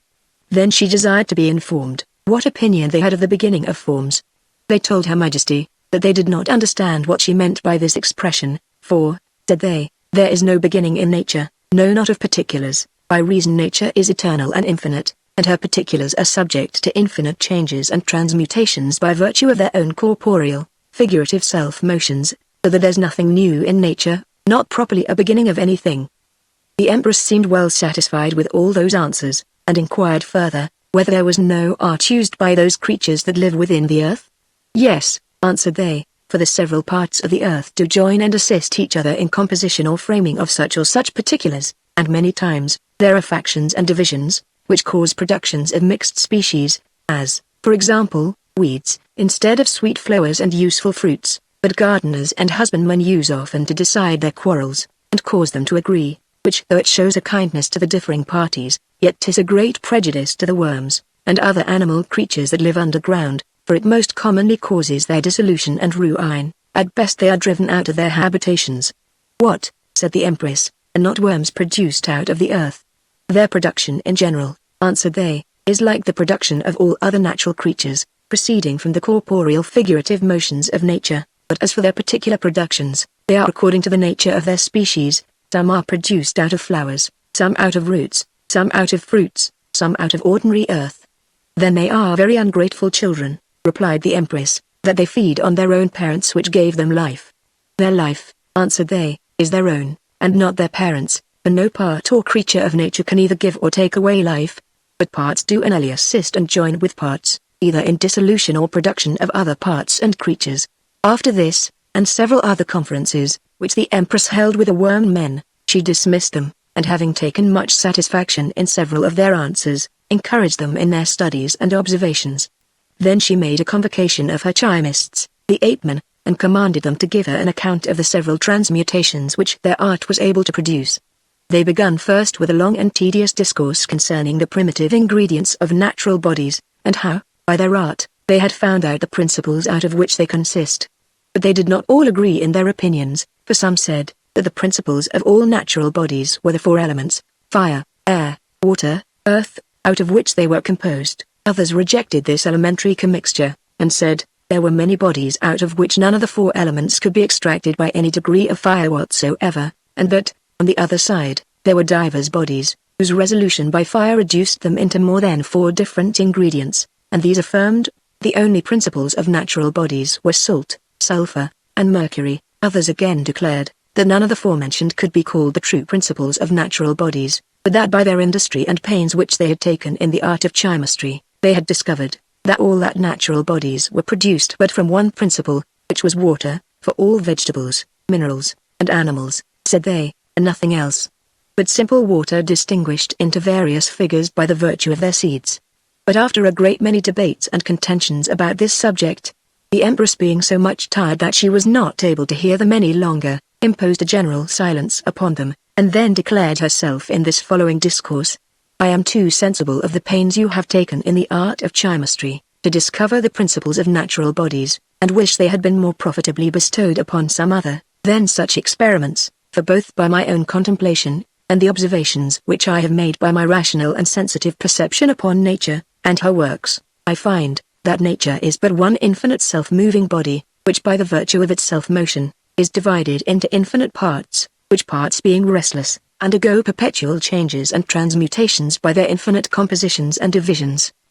Now, if this be so, as surely, according to regular sense and reason, it appears no otherwise, it is in vain to look for primary ingredients, or constitutive principles of natural bodies, since there is no more but one universal principle of nature, to wit, self-moving matter, which is the unearthly cause of all natural effects. Next, I desire you to consider, that fire is but a particular creature, or effect of nature, and occasions not unearthly different effects in several bodies, but on some bodies has no power at all. Witness gold, which never could be brought yet to change its interior figure by the art of fire, and if this be so, why should you be so simple as to believe that fire can show you the principles of nature, and that either the four elements, or water and air, or salt, sulfur and mercury, all which are no more but particular effects and creatures of nature, should be the primitive ingredients or principles of all natural bodies? Wherefore, I will not have you to take more pains, and waste your time in such fruitless attempts, but be wiser hereafter, and busy yourselves with such experiments as may be beneficial to the public. The Empress having thus declared her mind to the apemen, and given them better instructions than perhaps they expected, not knowing that Her Majesty had such great and able judgment in natural philosophy, at several conferences with them concerning chimical preparations, which for brevity's sake, ill forbear to rehearse. Amongst the rest, she asked, how it came that the imperial race appeared so young, and yet was reported to have lived so long, some of them 2, some 3, and some 400 years. And whether it was by nature, or a special divine blessing. To which they answered, that there was a certain rock in the parts of that world, which contained the golden sands, which rock was hollow within, and did produce a gum that was 100 years before it came to its full strength and perfection. This gum, said they, if it be held in a warm hand, will dissolve into an oil, the effects whereof are following, it being given every day for some certain time, to an old decayed man, in the bigness of a little pea, will first make him spit for a week, or more. After this, it will cause vomits of phlegm, and after that it will bring forth by vomits, humours of several colours, first of a pale yellow, then of a deep yellow, then of a green, and lastly of a black colour, and each of these humours have a several taste, some are fresh, some salt, some sour, some bitter, and so forth. Neither do all these vomits make them sick, but they come out on a sudden, and unawares, without any pain or trouble to the patient, and after it hath done all these mentioned effects, and cleared both the stomach and several other parts of the body, then it works upon the brain, and brings forth of the nose such kinds of humours as it did out of the mouth, and much after the same manner, then it will purge by stool, then by urine, then by sweat, and lastly by bleeding at the nose, and the hemorrhoids, all which effects it will perform within a space of 6 weeks, or a little more, for it does not work very strongly, but gently, and by degrees. Lastly, when it has done all this, it will make the body break out into a thick scab, and cause both hair, teeth, and nails to come off, which scab being arrived to its full maturity, opens first along the back, and comes off all in a piece like armor, and all this is done within the space of 4 months. After this the patient is wrapped into a cerecloth, prepared of certain gums and juices, wherein he continues until the time of 9 months be expired from the first beginning of the cure, which is the time of a child's formation in the womb. In the meanwhile, his diet is nothing else but eagle's eggs, and hind's milk, and after the cerecloth is taken away, he will appear of the age of 20, both in shape and strength. The weaker sort of this gum is sovereign in healing of wounds, and curing of slight distempers. But this is also to be observed, that none of the imperial race does use any other drink but lime water, or water in which limestone is immerged. Their meat is nothing else but fowl of several sorts. Their recreations are many, but chiefly hunting. This relation amazed the Empress very much, for though in the world she came from, she had heard great reports of the philosopher's stone, yet had she not heard of any that had ever found it out, which made her believe that it was but a chimera. She called also to mind, that there had been in the same world a man who had a little stone which cured all kinds of diseases outward and inward, according it was applied, and that a famous chymist had found out a certain liquor called alcohist, which by the virtue of its own fire, consumed all diseases, but she had never heard of a medicine that could renew old age, and render it beautiful, vigorous and strong, nor would she have so easily believed it, had it been a medicine prepared by art, for she knew that art, being nature's changeling, was not able to produce such a powerful effect, but being that the gum did grow naturally, she did not so much scruple at it, for she knew that nature's works are so various and wonderful, that no particular creature is able to trace her ways. The conferences of the chymists being finished, the Empress made an assembly of her Galenical physicians, her herbalists and anatomists, and first she inquired of her herbalists the particular effects of several herbs and drugs, and whence they proceeded. To which they answered, that they could, for the most part, tell Her Majesty the virtues and operations of them, but the particular causes of their effects were unknown, and only thus much they could say, that their operations and virtues were generally caused by their proper inherent, corporeal, figurative motions, which being infinitely various in infinite nature, did produce infinite several effects. And it is observed, said they, that herbs and drugs are as wise in their operations, as men in their words and actions, nay, wiser, and their effects are more certain than men in their opinions, for though they cannot discourse like men, yet have they sense and reason, as well as men, for the discursive faculty is but a particular effect of sense and reason in some particular creatures, to wit, men, and not a principle of nature, and argues often more folly than wisdom. The Empress asked, whether they could not by a composition and commixture of other drugs make them work other effects than they did, used by themselves? They answered, that they could make them produce artificial effects, but not alter their inherent, proper and particular natures. Then the Empress commanded her anatomists to dissect such kinds of creatures as are called monsters. But they answered Her Majesty, that it would be but an unprofitable and useless work, and hinder their better employments, for when we dissect dead animals, said they, it is for no other end, but to observe what defects and distempers they had, that we may cure like in living ones, so that all our care and industry concerns are only the preservation of mankind. But we hope your Majesty will not preserve monsters, which are most commonly destroyed, except it be for novelty, neither will the dissection of monsters prevent the errors of nature's irregular actions, for by dissecting some, we cannot prevent the production of others, so that our pains and labor will be to no purpose, unless to satisfy the vain curiosities of inquisitive men.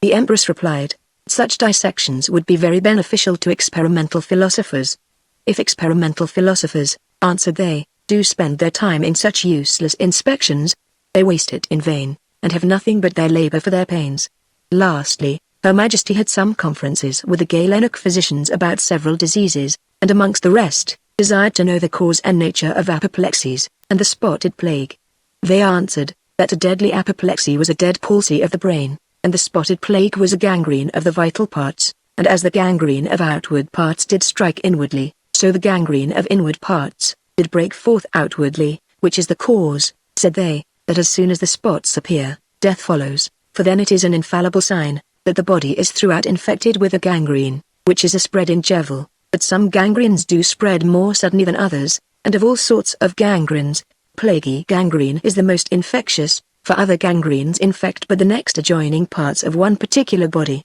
and having killed that same creature, go no further, but cease, whenas the gangrene of the plague infects not merely the adjoining parts of one particular creature, but also those that are distant, that is, one particular body infects another, and so breeds a universal contagion.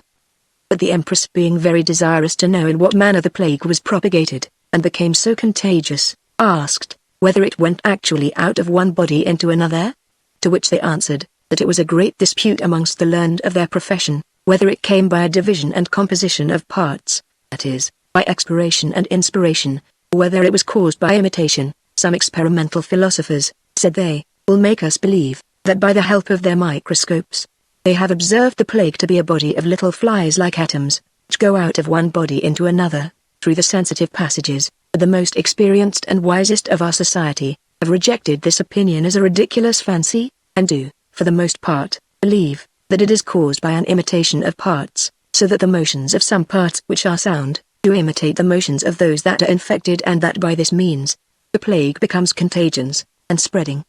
The Empress, having hitherto spent her time in the examination of the bird, fish, worm and ape men, and sea, and received several intelligences from their several employments, at last had a mind to divert herself after her serious discourses, and therefore she sent for the spider-men, which were her mathematicians, the lice-men which were her geometricians, and the magpie, parrot and jackdaw-men, which were her orators and logicians. The spider-men came first, and presented Her Majesty with a table full of mathematical points, lines, and figures of all sorts, of squares, circles, triangles, and the like, which the Empress, notwithstanding that she had a very ready wit, and quick apprehension, could not understand, but the more she endeavored to learn, the more was she confounded. Whether they did ever square the circle, I cannot exactly tell, nor whether they could make imaginary points and lines, but this I dare say, that their points and lines were so slender, small and thin, that they seemed next to imaginary. The mathematicians were in great esteem with the Empress, as being not only the chief tutors and instructors in many arts, but some of them excellent magicians and informers of spirits, which was the reason their characters were so abstruse and intricate, that the Empress knew not what to make of them. There is so much to learn in your art, said she, that I can neither spare time from other affairs to busy myself in your profession, nor, if I could, do I think I should ever be able to understand your imaginary points, lines and figures, because they are non-beings. Then came the lice-men, and endeavored to measure all things to a hair's breadth, and weigh them to an atom, but their weights would seldom agree, especially in the weighing of air, which they found a task impossible to be done, at which the Empress began to be displeased, and told them, there was neither truth nor justice in their profession, and so dissolved their society. After this, the Empress was resolved to hear the magpie, parrot and jackdaw men, which were her professed orators and logicians, whereupon one of the parrot men rose with great formality, and endeavored to make an eloquent speech before Her Majesty, but before he had half ended, his arguments and divisions being so many, that they caused a great confusion in his brain, he could not go forward, but was forced to retire backward, with great disgrace both to himself,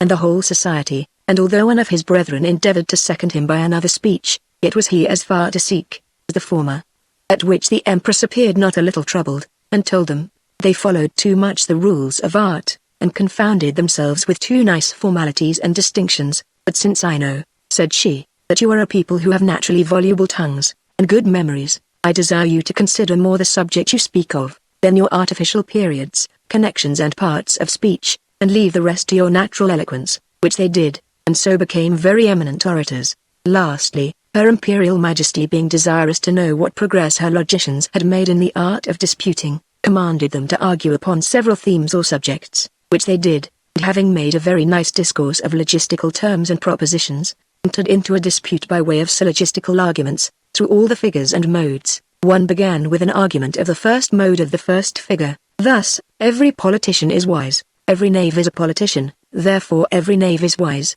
Another contradicted him with a syllogism of the second mode of the same figure, thus, no politician is wise, every knave is a politician, therefore no knave is wise. The third made an argument in the third mode of the same figure, after this manner, every politician is wise, some knaves are politicians, therefore some knaves are wise. The fourth concluded with a syllogism in the fourth mode of the same figure, thus, no politician is wise, some knaves are politicians, therefore some knaves are not wise. After this they took another subject, and one propounded this syllogism, every philosopher is wise, every beast is wise, therefore every beast is a philosopher. But another said that this argument was false, therefore he contradicted him with a syllogism of the second figure of the fourth mode, thus, every philosopher is wise, some beasts are not wise, therefore some beasts are not philosophers. Thus they argued, and intended to go on. But the Empress interrupted them. I have enough, said she, of your chopped logic, and will hear no more of your syllogisms, for it disorders my reason,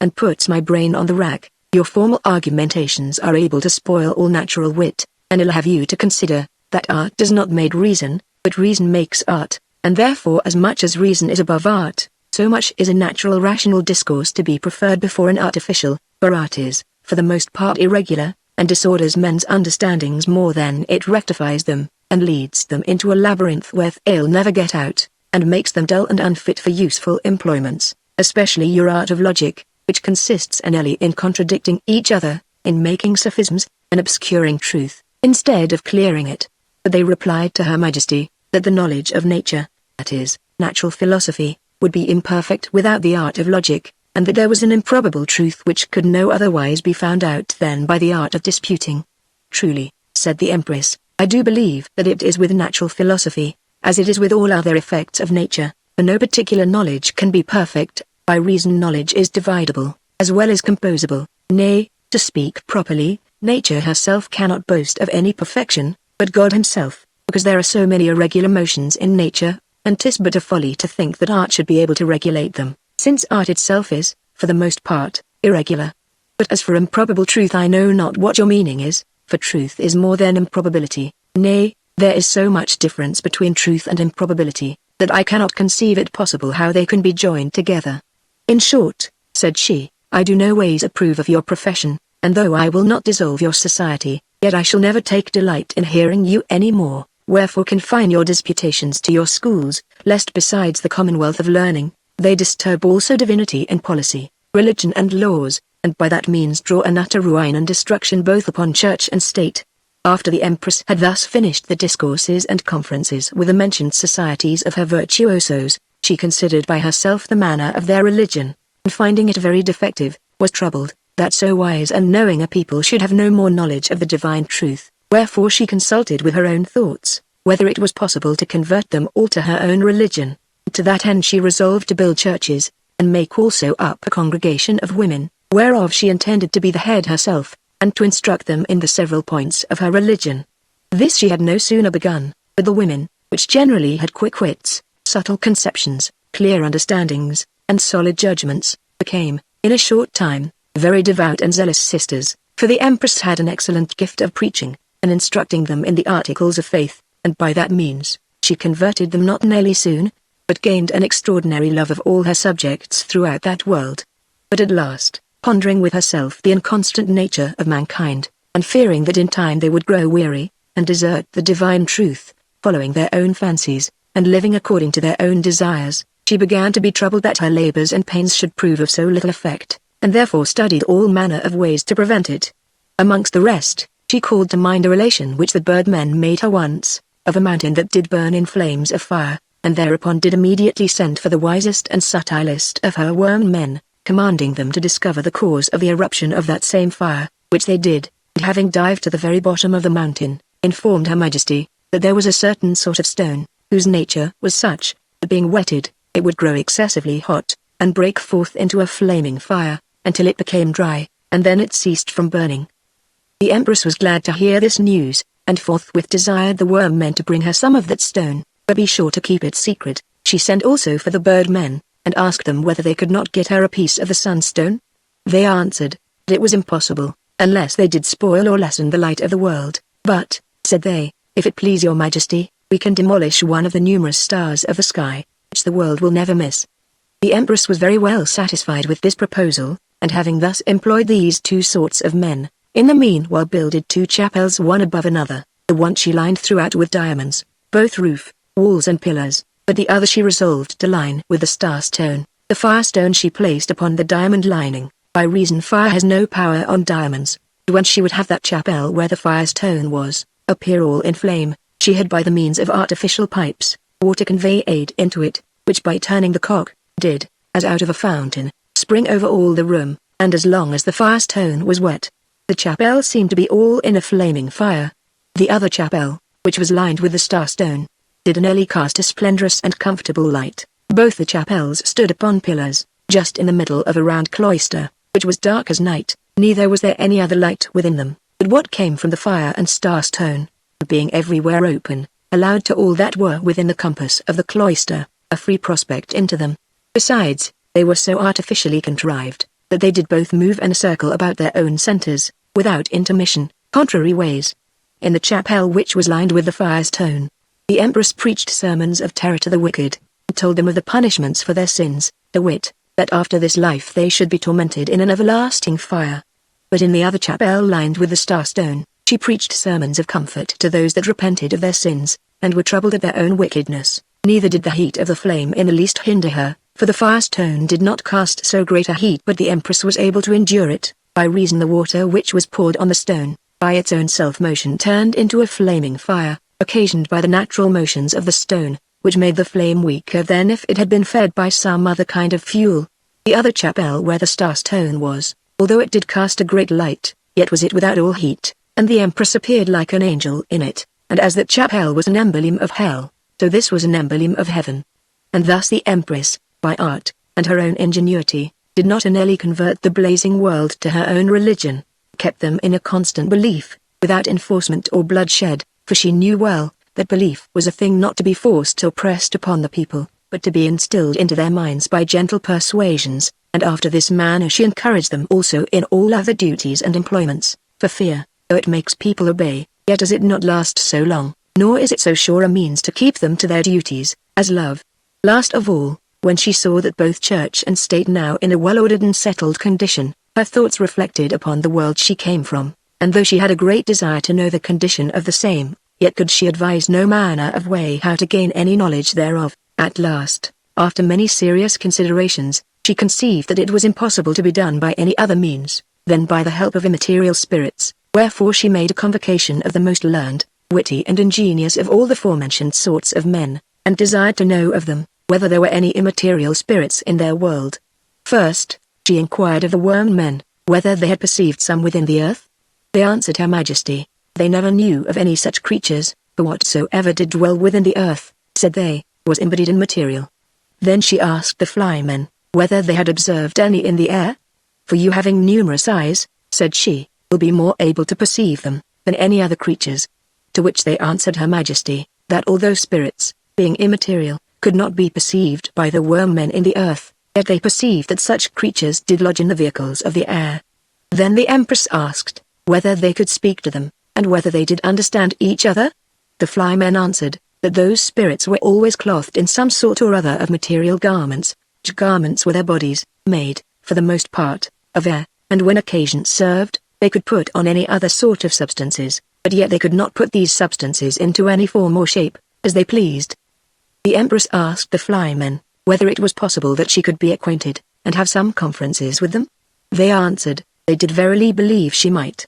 Hereupon the Empress commanded the flymen to ask some of the spirits, whether they would be pleased to give her a visit. This they did, and after the spirits had presented themselves to the Empress, in what shapes and forms, I cannot exactly tell, after some few compliments that passed between them, the Empress told the spirits that she questioned not, but they did know how she was a stranger in that world, and by what miraculous means she was arrived there. Since she had a great desire to know the condition of the world she came from, her request to the spirits was, to give her some information thereof, especially of those parts of the world where she was born, bred, and educated, as also of her particular friends and acquaintance, all which, the spirits did according to her desire. At last, after a great many conferences and particular intelligences, which the spirits gave the Empress, to her great satisfaction and content, she inquired after the most famous students, writers, and experimental philosophers in that world, which they gave her full relation of. Amongst the rest she inquired, whether there were none that had found out yet the Jews' Kabbalah. Several have endeavored it, answered the spirits, but those that came nearest, although themselves denied it, were one Dr. D, and one Edward Kelly, the one representing Moses, and the other Aaron, for Kelly was to Dr. D, as Aaron to Moses, but yet they proved at last but mere cheats, and were described by one of their own countrymen, a famous poet, named Ben Jonson, in a play called The Alchemist, where he expressed Kelly by Captain Face, and D by Dr. Subtle, and their two wives by Doll Common, and the widows, by the Spaniard. The play, he meant the Spanish ambassador, and by Sir Epicumaman, a Polish lord. The Empress remembered that she had seen the play, and asked the spirits, whom he meant by the name of Ananias. Some zealous brethren, answered they, in Holland, Germany, and several other places. Then she asked them, who was meant by the druggist. Truly, answered the spirits, we have forgot, it being so long since it was made and acted. What, replied the Empress, can spirits forget? Yes, said the spirits, for what is past, is inly kept in memory, if it be not recorded. I did believe, said the Empress, that spirits had no need of memory, or remembrance, and could not be subject to forgetfulness. How can we, answered they, give an account of things present, if we had no memory, but especially of things past, unrecorded, if we had no remembrance? Said the Empress, by present knowledge and understanding. The spirits answered, that present knowledge and understanding was of actions or things present, not of past. But, said the Empress, you know what is to come, without memory or remembrance, and therefore you may know what is past without memory and remembrance. They answered, that their foreknowledge was an earlier prudent and subtle observation made by comparing of things or actions past, with those that are present, and that remembrance was nothing else but a repetition of things or actions past. Then the Empress asked the spirits, whether there was a threefold Kabbalah? They answered, D and Kelly made but a twofold Kabbalah, to wit, of the Old and New Testament, but others might not nearly make 2 or 3, but 60 Kabbahs, if they pleased. The Empress asked, whether it was a traditional, or merely a scriptural, or whether it was a literal, philosophical, or moral Kabbalah. Some, answered they, did believe it merely traditional, others scriptural, some literal, and some metaphorical, but the truth is, said they, was partly one, and partly the other, as partly a traditional, partly a scriptural, partly literal, partly metaphorical. The Empress asked further, whether the Kabbalah was a work only of natural reason, or of divine inspiration. Many, said the spirits, that write Kabbahs pretend to divine inspirations, but whether it be so, or not, it does not belong to us to judge, and only this we must needs confess, that it is a work which requires a good wit, and a strong faith, but not natural reason, for though natural reason is most persuasive, yet faith is the chief that is required in Kabbalists. But, said the Empress, is there not divine reason, as well as there is natural? No, answered they, for there is but a divine faith, and as for reason it is an early natural, but you mortals are so puzzled about this divine faith, and natural reason, that you do not know well how to distinguish them, confound them both, which is the cause you have so many divine philosophers who make a gallimaufry both of reason and faith. Then she asked, whether pure natural philosophers were Kabbalists. They answered, no, but only your mystical or divine philosophers, such as study beyond sense and reason.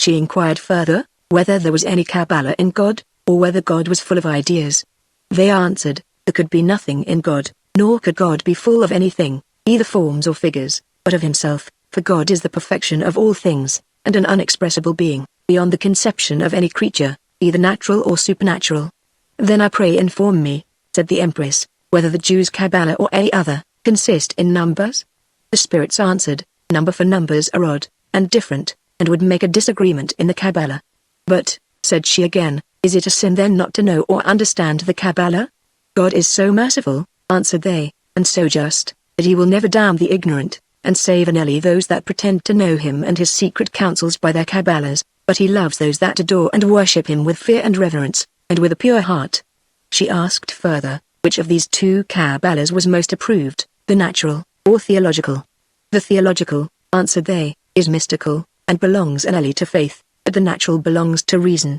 Then she asked them, whether divine faith was made out of reason? No, answered they, for faith proceeds only from a divine saving grace, which is a peculiar gift of God. How comes it then, replied she, that men, even those that are of several opinions, have faith more or less? A natural belief, answered they, is not a divine faith. But, proceeded the Empress, how are you sure that God cannot be known? The several opinions you mortals have of God, answered they, are sufficient witnesses thereof. Well then, replied the Empress, leaving this inquisitive knowledge of God, I pray inform me, if you spirits give motion to natural bodies? No, answered they, but, on the contrary, natural material bodies give spirits motion, for we spirits, being incorporeal, have no motion but from our corporeal vehicles, so that we move by the help of our bodies, and not the bodies by our help, for pure spirits are immovable. If this be so, replied the Empress, how comes it then that you can move so suddenly at a vast distance?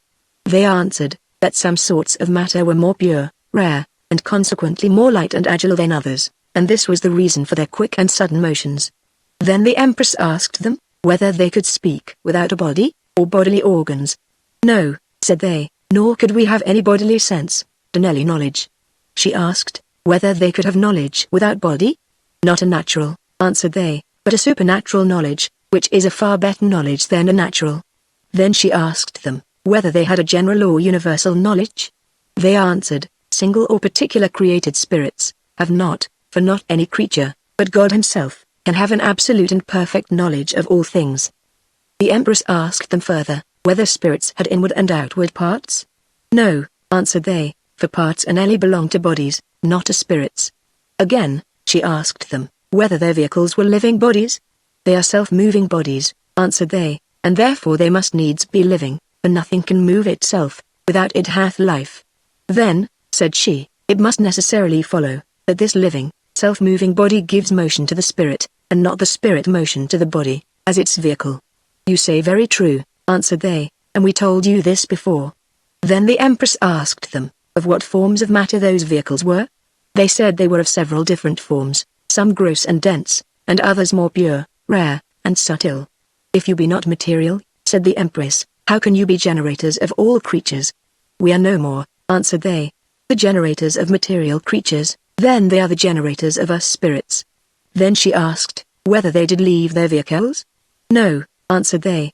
for we being incorporeal, cannot leave or quit them, but our vehicles do change into several forms and figures, according as occasion requires. Then the Empress desired the spirits to tell her, whether man was a little world? They answered, that if a fly or worm was a little world, then man was so too.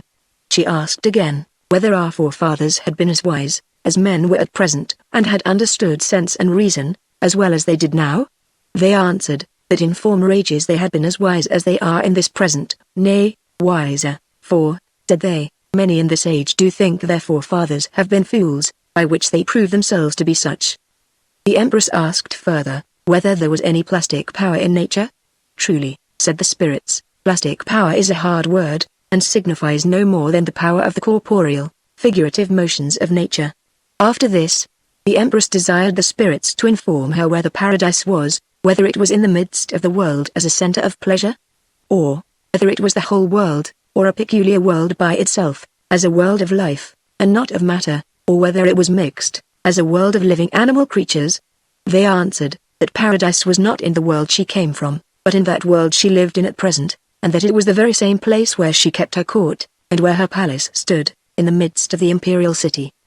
The Empress asked further, whether in the beginning and creation of the world, all beasts could speak? They answered, that no beasts could speak, but only those sorts of creatures which were fishmen, bearmen, wormmen, and the like, which could speak in the first age, as well as they do now. She asked again, whether there were none of those spirits that frighted Adam out of the paradise, at least caused him not to return thither again? Then swore they were not. Then she desired to be informed, whither Adam fled when he was driven out of the paradise. Out of this world, said they, you are now empress of, into the world you came from. If this be so, replied the empress, then surely those Kabbalists are much out of their story, who believe the paradise to be a world of life inally, without matter, for this world, though it be most pleasant and fruitful, yet it is not a world of mere immaterial life, but a world of living, material creatures. Without question, they are, answered the spirits, for not all Kabbalahs are true. Then the empress asked, that since it is mentioned in the story of the creation of the world, that Eve was tempted by the serpent, whether the devil was within the serpent, or whether the serpent tempted her without the devil? They answered, that the devil was within the serpent. But how came it then, replied she, that the serpent was cursed? They answered, because the devil was in him, for are not those men in danger of damnation which have the devil within them, who persuades them to believe and act wickedly?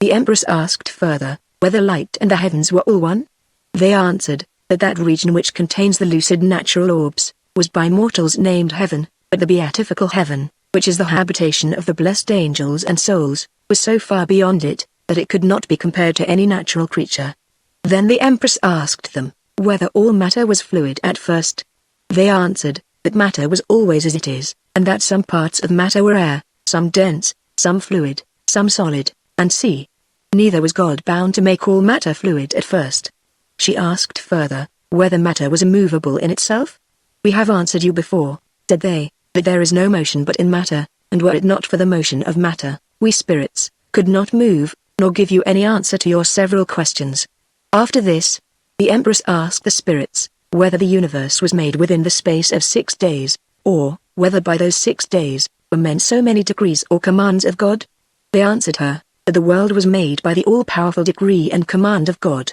but whether there were 6 decrees or commands, or fewer, or more, no creature was able to tell.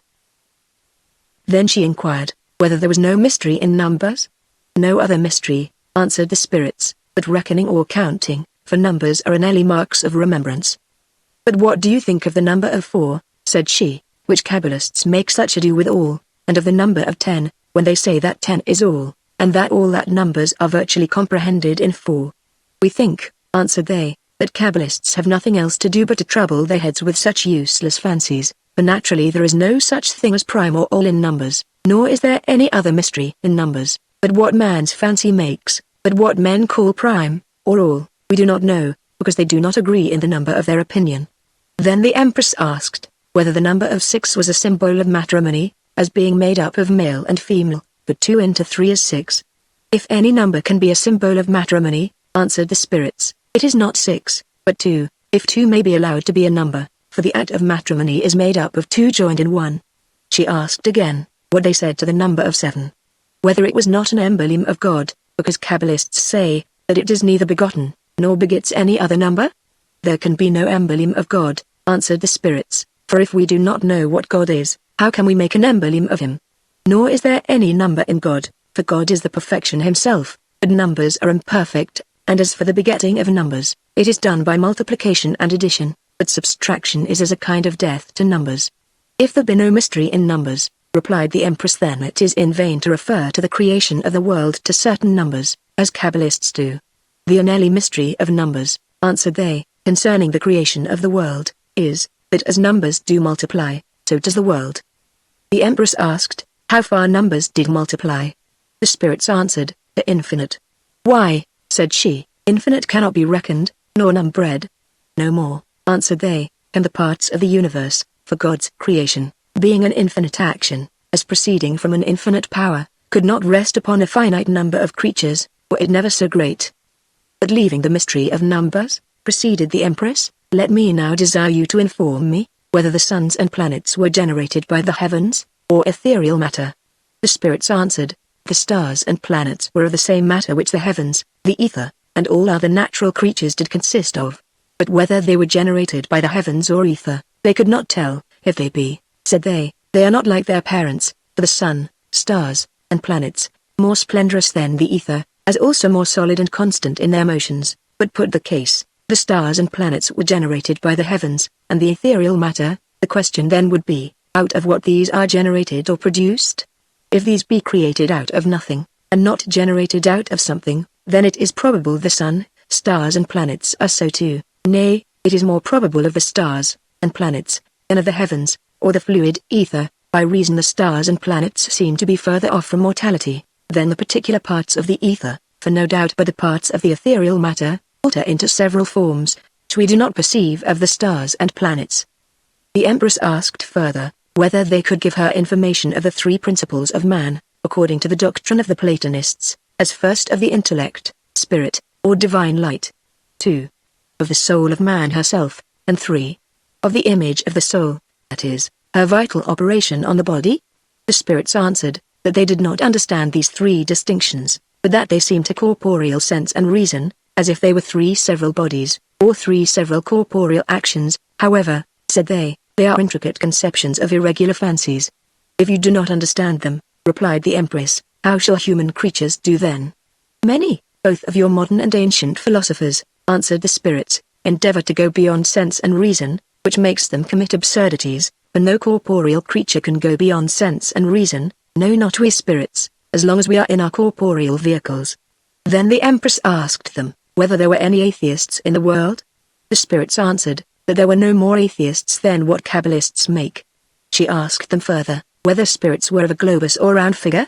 They answered, that figure belonged to body, but they being immaterial, had no figure. She asked again, whether spirits were not like water or fire? They answered, that water and fire was material, were it the purest and most refined that ever could be, nay, were it above the heavens, but we are no more like water or fire, said they, then we are like earth, but our vehicles are of several forms, figures and degrees of substances. Then she desired to know, whether their vehicles were made of air? Yes, answered the spirits, some of our vehicles are of thin air. Then I suppose, replied the Empress, that those airy vehicles are your corporeal summer suits. She asked further, whether the spirits had not ascending and descending motions, as well as other creatures. They answered, that properly there was no ascension or descension in infinite nature, but only in relation to particular parts, and as for us spirits, said they, we can neither ascend nor descend without corporeal vehicles, nor can our vehicles ascend or descend, but according to their several shapes and figures, for there can be no motion without body. The Empress asked them further, whether there was not a world of spirits, as well as there is of material creatures? No, answered they, for the word world implies a quantity or multitude of corporeal creatures. We being immaterial, can make no world of spirits. Then she desired to be informed when spirits were made. We do not know, answered they, how and when we were made, nor are we much inquisitive after it. Nay, if we did, it would be no benefit, neither for us, nor for you mortals to know it.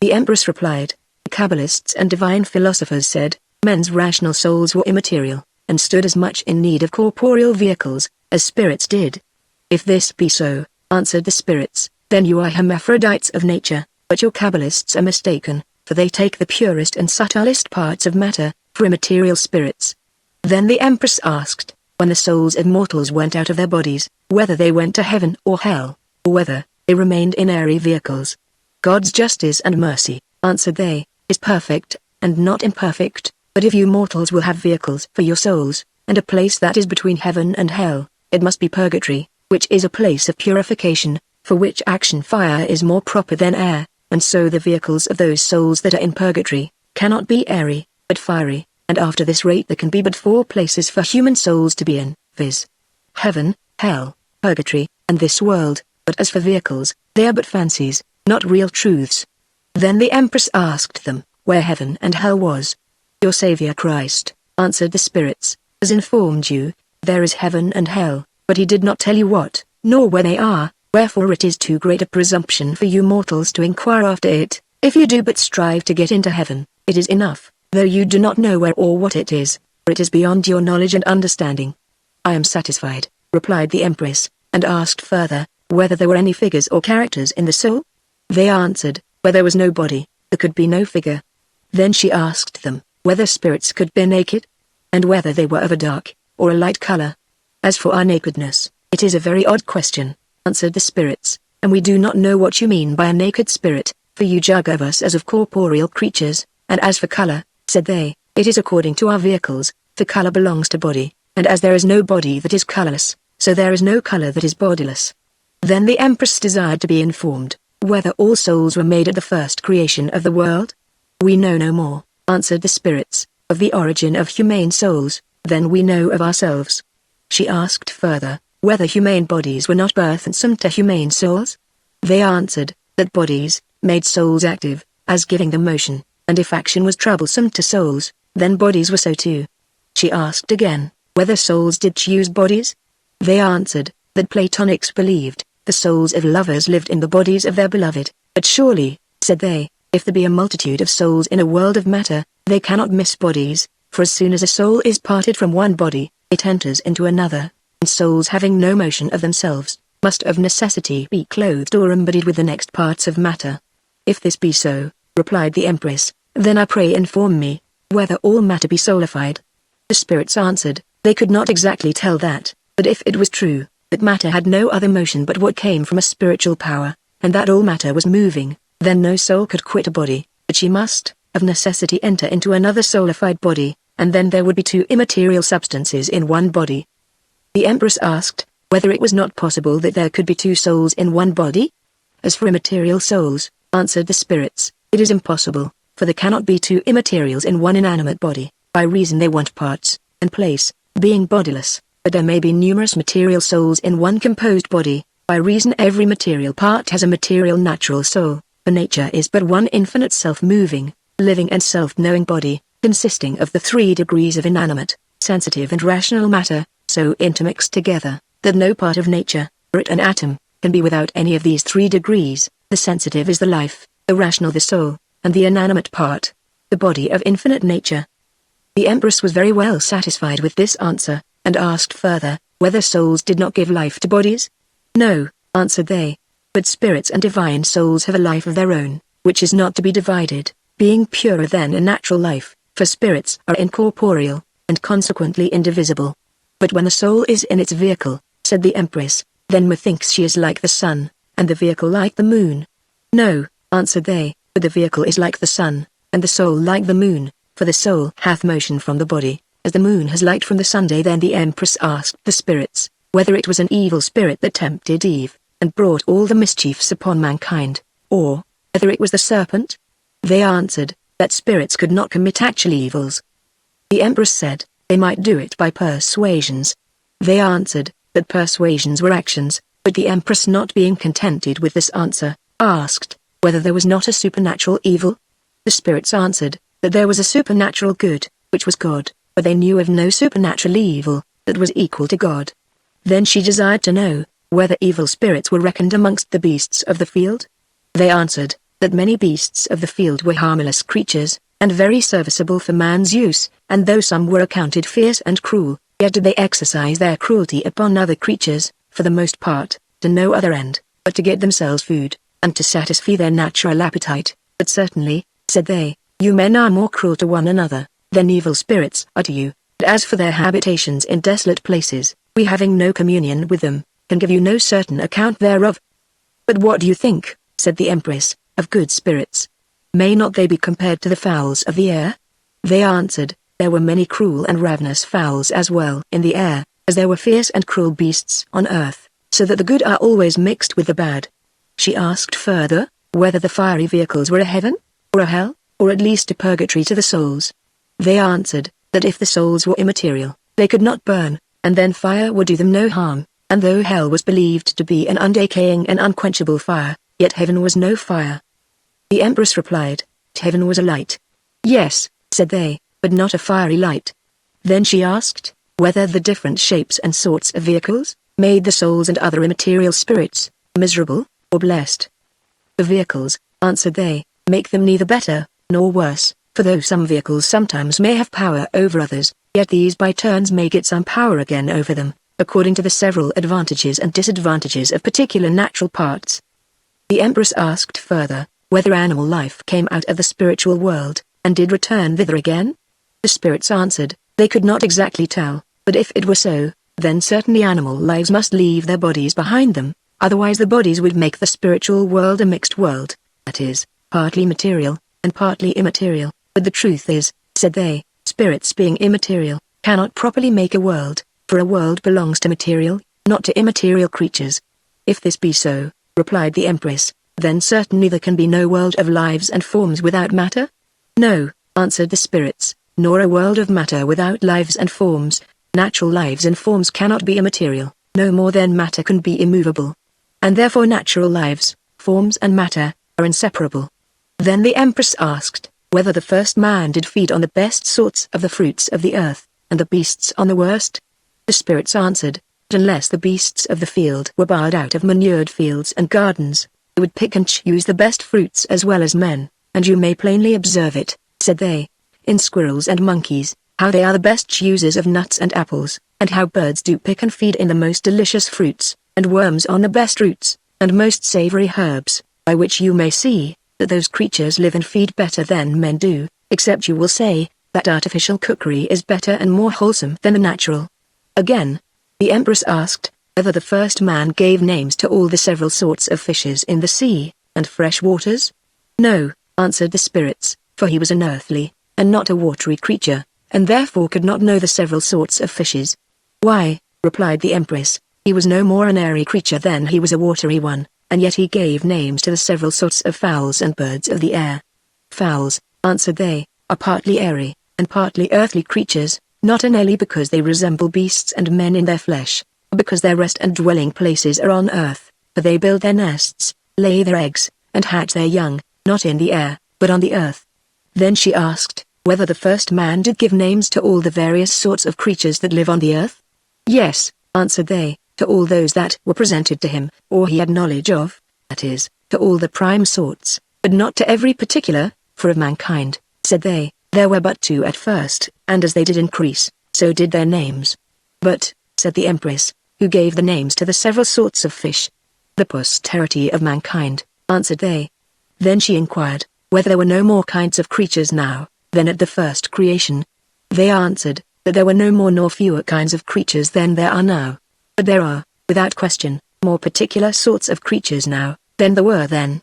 She asked again, whether all those creatures that were in paradise, were also in Noah's ark? They answered, that the principal kinds had been there, but not all the particulars. Then she would fain know, how it came, that both spirits and men did fall from a blessed into so miserable a state and condition as they are now in. The spirits answered, by disobedience. The Empress asked, whence this disobedient sin did proceed. But the spirits desired the Empress not to ask them any such questions, because they went beyond their knowledge. Then she begged the spirits to pardon her presumption, for, said she, it is the nature of mankind to be inquisitive. Natural desire of knowledge, answered the spirits, is not blamable, so you do not go beyond what your natural reason can comprehend. Then I'll ask no more, said the Empress, for fear I should commit some error, but one thing I cannot but acquaint you with all. What is that? Said the spirits. I have a great desire, answered the Empress, to make a Kabbalah. What kind of Kabbalah? Asked the spirits. The Empress answered, the Jews' Kabbalah. No sooner had the Empress declared her mind, but the spirits immediately disappeared out of her sight, which startled the Empress so much, that she fell into a trance, wherein she lay for some while. At last being come to herself again, she grew very studious, and considering with herself what might be the cause of this strange disaster, conceived at first, that perhaps the spirits were tired with hearing and giving answers to her questions, but thinking by herself, that spirits could not be tired, she imagined that this was not the true cause of their disappearing, till, after divers debates with her own thoughts, she did verily believe that the spirits had committed some fault in their answers, and that for their punishment they were condemned to the lowest and darkest vehicles. This belief was so fixed in her mind, that it put her into a very melancholic humor, and then she sent both for her fly men and worm men, and declared to them the cause of her sadness. "'Tis not so much," said she, "the vanishing of those spirits that makes me melancholic, but that I should be the cause of their miserable condition, and that those harmless spirits should, for my sake, sink down into the black and dark abyss of the earth." The worm men comforted the Empress, telling her, that the earth was not so horrid a dwelling, as she did imagine, for, said they, not nearly all minerals and vegetables, but several sorts of animals can witness, that the earth is a warm, fruitful, quiet, safe, and happy habitation, and though they want the light of the sun, yet are they not in the dark, but there is light even within the earth, by which those creatures do see that dwell therein. This relation settled Her Majesty's mind a little, but yet she, being desirous to know the truth, where, and in what condition those spirits were, commanded both the fly and worm men to use all labor and industry to find them out, whereupon the worm men straight descended into the earth, and the fly men ascended into the air.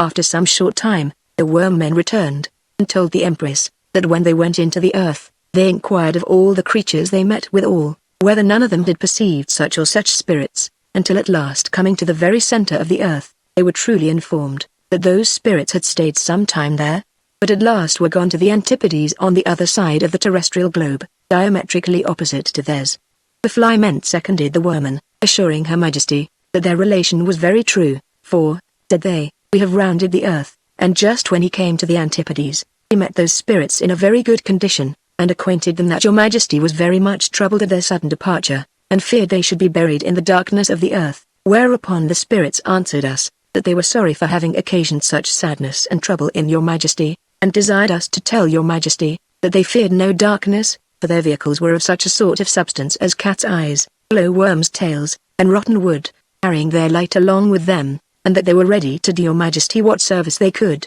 in making your Cabala. At which relation the Empress was exceedingly glad, and rewarded both her fly and worm men bountifully. After some time, and the spirits had refreshed themselves in their own vehicles, they sent one of their nimblest spirits, to ask the Empress, whether she would have a scribe, or whether she would write the Cabala herself. The Empress received the proffer which they made her, with all civility, and told them, that she desired a spiritual scribe. The spirits answered, that they could dictate, but not write, except they put on a hand or an arm, or else the whole body of man. The Empress replied, how can spirits arm themselves with gantlets of flesh? As well, answered they, as man can arm himself with a gantlet of steel. If it be so, said the Empress, then I will have a scribe. Then the spirits asked her, whether she would have the soul of a living or a dead man? Why, said the Empress, can the soul quit a living body, and wander or travel abroad? Yes, answered they, for according to Plato's doctrine, there is a conversation of souls, and the souls of lovers live in the bodies of their beloved. Then I will have, answered she, the soul of some ancient famous writer, either of Aristotle, Pythagoras, Plato, Epicurus, the like. The spirits said, that those famous men were very learned, subtle, and ingenious writers, but they were so wedded to their own opinions, that they would never have the patience to be scribes. Then, said she, I'll have the soul of one of the most famous modern writers, as either of Galileo, Gassendi, Descartes, Helmont, Hobbes, H. More, and C. The spirits answered, that they were fine ingenious writers, but yet so self-conceited, that they would scorn to be scribes to a woman. But, said they, there's a lady, the Duchess of Newcastle, which although she is not one of the most learned, eloquent, witty and ingenious, yet she is a plain and rational writer, for the principle of her writings, is sense and reason, and she will without question, be ready to do you all the service she can. That lady then, said the Empress, will I choose for my scribe, neither will the Emperor have reason to be jealous, she being one of my own sex. In truth, said the spirit, husbands have reason to be jealous of platonic lovers, for they are very dangerous, as being not inly intimate and close, but subtle and insinuating. You say well, replied the Empress, wherefore I pray send me the Duchess of Newcastle's soul, which the spirit did, and after she came to wait on the Empress, at her first arrival the Empress embraced and saluted her with a spiritual kiss, then she asked her whether she could write. Yes, answered the Duchess's soul, but not so intelligibly that any reader whatsoever may understand it, unless he be taught to know my characters, for my letters are rather like characters, than well-formed letters. Said the Empress, you were recommended to me by an honest and ingenious spirit. Surely, answered the Duchess, the spirit is ignorant of my handwriting. The truth is, said the Empress, he did not mention your handwriting, but he informed me, that you writ sense and reason, and if you can but write so, that any of my secretaries may learn your hand, they shall write it out fair and intelligible.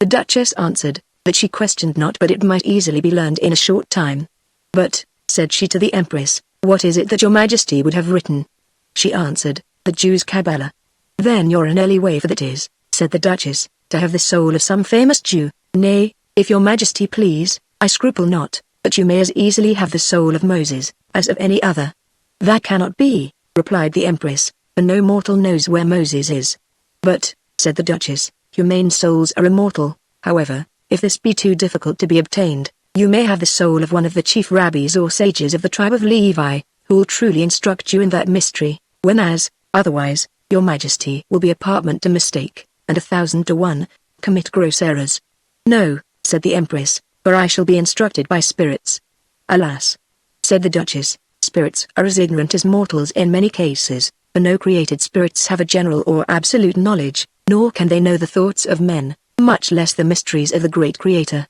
unless he be pleased to inspire into them the gift of divine knowledge. Then, I pray, said the empress, let me have your counsel in this case. The duchess answered, if your majesty will be pleased to hearken to my advice, I would desire you to let that work alone, for it will be of no advantage either to you, or your people, unless you were of the Jews' religion. Nay, if you were, the vulgar interpretation of the Holy Scripture would be more instructive, and more easily believed, than your mystical way of interpreting it. For had it been better and more advantageous for the salvation of the Jews, surely Moses would have saved after ages that labor by his own explanation. He being not an earlier wise, but a very honest, zealous and religious man, wherefore the best way, said she, is to believe with the generality the literal sense of the Scripture, and not to make interpretations every one according to his own fancy, but to leave that work for the learned, or those that have nothing else to do. Neither do I think, said she, that God will damn those that are ignorant therein, or suffer them to be lost for want of a mystical interpretation of the Scripture. Then, said the empress, I'll leave the Scripture, and make a philosophical Kabbalah. The duchess told her, that, sense and reason would instruct her of a nature as much as could be known, and as for numbers, they were infinite, but to add nonsense to infinite, would breed a confusion, especially in humane understanding. Then, replied the empress, I'll make a moral Kabbalah. The only thing, answered the duchess, in morality, is but, to fear God, and to love his neighbor, and this needs no further interpretation. But then you'll make a political Kabbalah, said the empress. The duchess answered, that the chief and an early ground in government, was but reward and punishment, and required no further Kabbalah, but, said she, if your majesty were resolved to make a Kabbalah, I would advise you, rather to make a poetical or romantical Kabbalah, wherein you may use metaphors, allegories, similitudes, and interpret them as you please. With that the empress thanked the duchess, and embracing her soul, told her she would take her counsel. She made her also her favorite, and kept her some time in that world, and by this means the duchess came to know and give this relation of all that passed in that rich, populous, and happy world, and after some time the empress gave her leave to return to her husband and kindred into her native world, but upon condition, that her soul should visit her now and then, which she did, and truly their meeting did produce such an intimate friendship between them, that they became platonic lovers, although they were both females. One time, when the duchess her soul was with the empress, she seemed to be very sad and melancholy, at which the empress was very much troubled, and asked her the reason of her melancholic humor. Truly, said the duchess to the empress, for between dear friends there's no concealment, they being like several parts of one united body, my melancholy proceeds from an extreme ambition. The empress asked, what the height of her ambition was. The duchess answered, that neither she herself, nor no creature in the world was able to know either the height, depth, or breadth of her ambition, but said she, my present desire is, that I would be a great princess.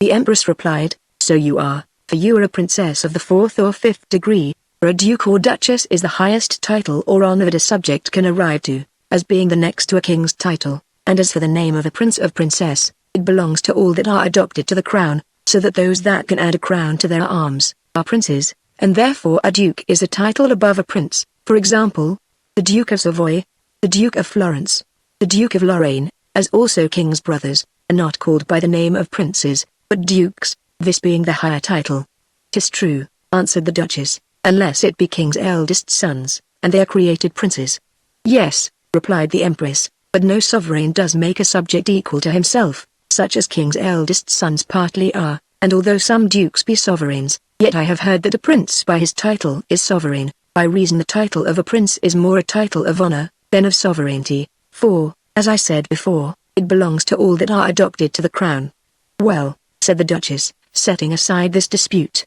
my ambition is, that I would fain be as you are, that is, an empress of the world, and I shall never be at quiet until I be one. I love you so well, replied the empress, that I wish with all my soul, you had the fruition of your ambitious desire, and I shall not fail to give you my best advice how to accomplish it. The best informers are the immaterial spirits, and they'll soon tell you, whether it be possible to obtain your wish. But, said the duchess, I have little acquaintance with them, for I never knew any before the time you sent for me. They know you, replied the Empress, for they told me of you, and were the means and instrument of your coming hither, wherefore I'll confer with them, and inquire whether there be not another world, whereof you may be Empress as well as I am of this. No sooner had the Empress said this, but some immaterial spirits came to visit her, of whom she inquired, whether there were but 3 worlds in all, to wit, the blazing world where she was in, the world which she came from, and the world where the Duchess lived. The spirits answered, that there were more numerous worlds than the stars which appeared in these 3 mentioned worlds.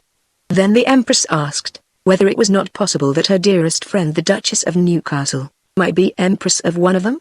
Although there be numerous, nay, infinite worlds, answered the spirits, yet none is without government. But is none of these worlds so weak, said she, that it may be surprised or conquered? The spirits answered, that Lucian's world of lights, had been for some time in a snuff, but of late years one Helmont had got it, who since he was emperor of it, had so strengthened the immortal parts thereof with mortal outworks, as it was for the present impregnable. Said the Empress, if there be such an infinite number of worlds, I am sure, not Anneli my friend, the Duchess, but any other might obtain one. Yes, answered the spirits, if those worlds were uninhabited, but they are as populous as this your Majesty governs. Why, said the Empress, it is not possible to conquer a world. No, answered the spirits, but, for the most part, conquerors seldom enjoy their conquest, for they being more feared than loved, most commonly come to an untimely end.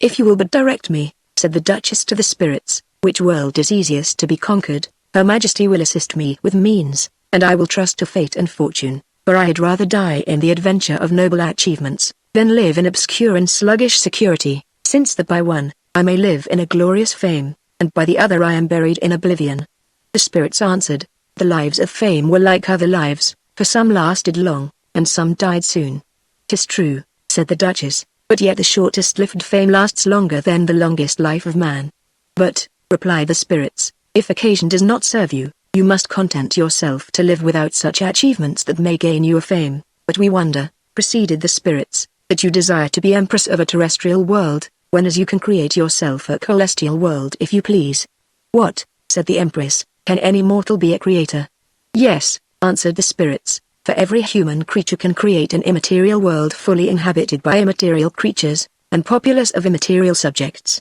such as we are, and all this within the compass of the head or skull. Nay, not nearly so, but he may create a world of what fashion and government he will, and give the creatures thereof such motions, figures, forms, colors, perceptions, and see, as he pleases, and make whirlpools, lights, pressures, and reactions, and see, as he thinks best. Nay, he may make a world full of veins, muscles, and nerves, and all these to move by one jolt or stroke. Also he may alter that world as often as he pleases, or change it from a natural world to an artificial. He may make a world of ideas, a world of atoms, a world of lights, or whatsoever his fancy leads him to. And since it is in your power to create such a world, what need you to venture life, reputation and tranquility, to conquer a gross material world? For you can enjoy no more of a material world than a particular creature is able to enjoy, which is but a small part, considering the compass of such a world, and you may plainly observe it by your friend the Empress here,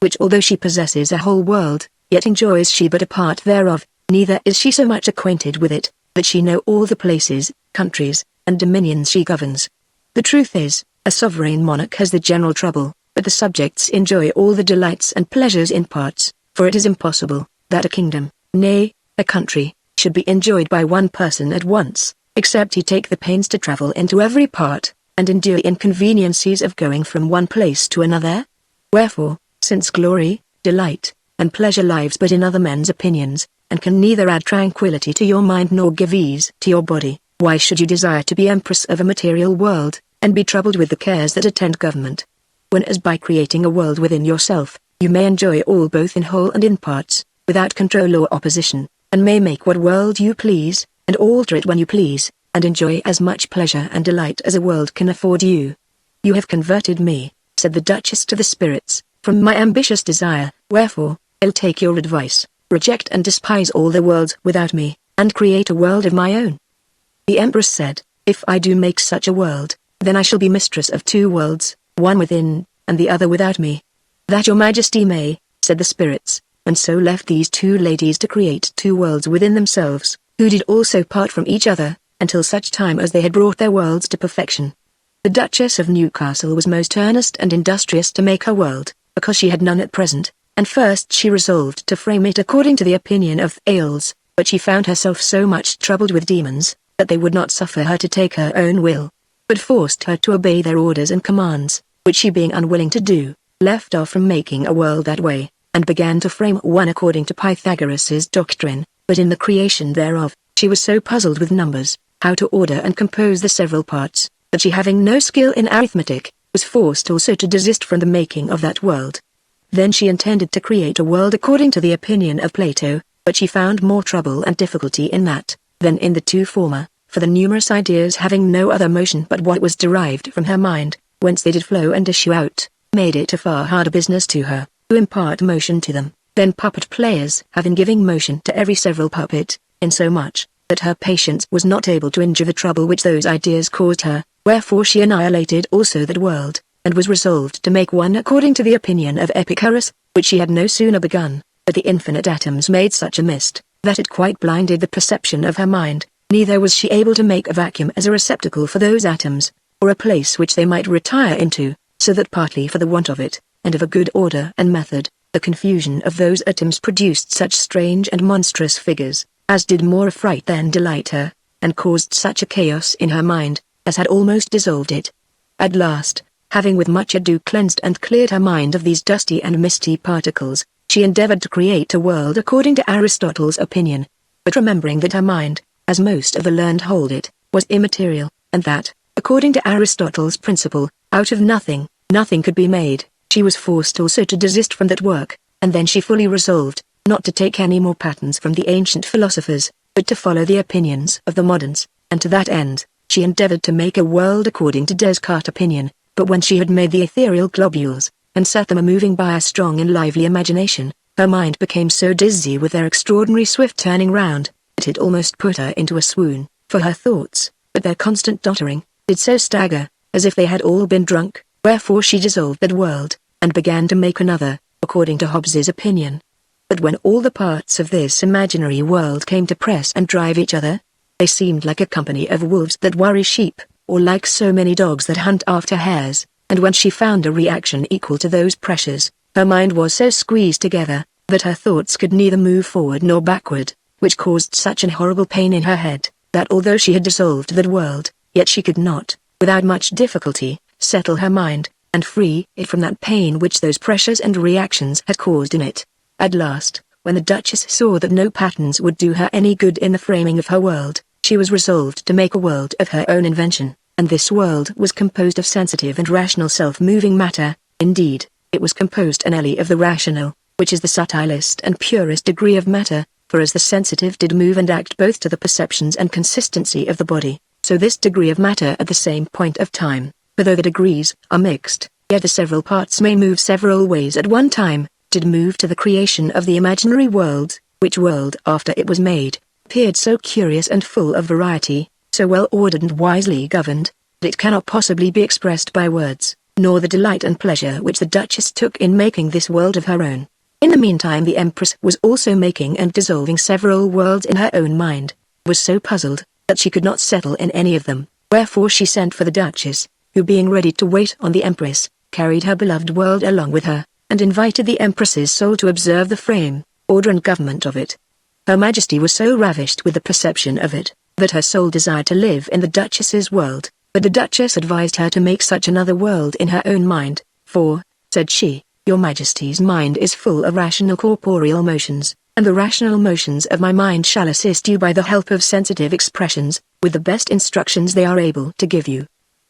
The Empress being thus persuaded by the Duchess to make an imaginary world of her own, followed her advice, and after she had quite finished it, and framed all kinds of creatures proper and useful for it, strengthened it with good laws, and beautified it with arts and sciences, having nothing else to do, unless she did dissolve her imaginary worlds, or made some alterations in the blazing world she lived in, which yet she could hardly do, by reason it was so well ordered that it could not be mended, for it was governed without secret and deceiving policy, neither was there any ambitious factions, malicious detractions, civil dissensions, or home-bred quarrels, divisions in religion, foreign wars, and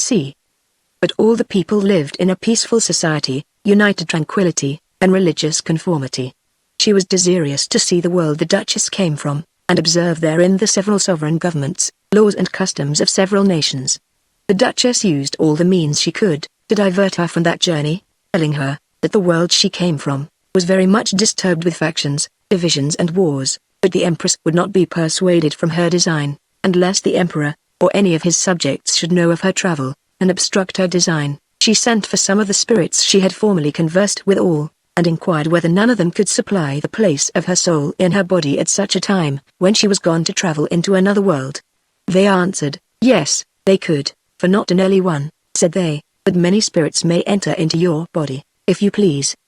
The Empress replied, she desired but one spirit to be viceroy of her body in the absence of her soul, but it must be an honest and ingenious spirit, and if it was possible, a female spirit. The spirits told her, that there was no difference of sexes amongst them, but, said they, we will choose an honest and ingenious spirit, and such a one as shall so resemble your soul, that neither the Emperor, nor any of his subjects, although the most divine, shall know whether it be your own soul, or not, which the Empress was very glad at, and after the spirits were gone, asked the Duchess, how her body was supplied in the absence of her soul. Who answered Her Majesty, that her body, in the absence of her soul, was governed by her sensitive and rational corporeal motions. Thus those two female souls travelled together as lightly as two thoughts into the Duchess her native world, and, which is remarkable, in a moment viewed all the parts of it, and all the actions of all the creatures therein. Especially did the Empress's soul take much notice of the several actions of humane creatures in all the several nations and parts of that world, and wondered that for all there were so many several nations, governments, laws, religions, opinions, and they should all yet so generally agree in being ambitious, proud, self-conceited, vain, prodigal, deceitful, envious, malicious, unjust, revengeful, irreligious, factious, and she did also admire, that not any particular state, kingdom or commonwealth, was contented with their own shares, but endeavored to encroach upon their neighbors, and that their greatest glory was in plunder and slaughter, and yet their victories less than their expenses, and their losses more than their gains, but their being overcome, in a manner their utter ruin. But that she wondered most at, was, that they should prize or value dirt more than men's lives, and vanity more than tranquility, for the Emperor of the world, said she, enjoys but a part, not the whole, so that his pleasure consists in the opinions of others. It is strange to me, answered the Duchess, that you should say thus, being yourself, an Empress of the world, and not Nelly of the world, but of a peaceable, quiet, and obedient world. 'Tis true, replied the Empress, but although it is a peaceable and obedient world, yet the government thereof is rather a trouble, than a pleasure, for order cannot be without industry, contrivance, and direction. Besides, the magnificent state, the great princes keep or ought to keep, is troublesome. Then by your Majesty's discourse, said the Duchess, I perceive that the greatest happiness in all the world consists in moderation. No doubt of it, replied the Empress, and after these two souls had visited all the several places, congregations and assemblies both in religion and state, the several courts of judicature and the like, in several nations, the Empress said, that of all the monarchs of the several parts of the world, she had observed the Grand Seigneur was the greatest, for his word was a law, and his power absolute. But the Duchess prayed the Empress to pardon her that she was of another mind, for, said she, he cannot alter Mahomet's laws and religion, so that the law and church do govern the Emperor, and not the Emperor them. But, replied the Empress, he has power in some particulars, as for example, to place and displace subjects in their particular governments of church and state, and having that, he has the command both over church and state, and none dares oppose him. 'Tis true, said the Duchess, but if it pleases your Majesty, we will go into the part of the world whence I came to wait on your Majesty, and there you shall see as powerful a monarch as the Grand Seigneur,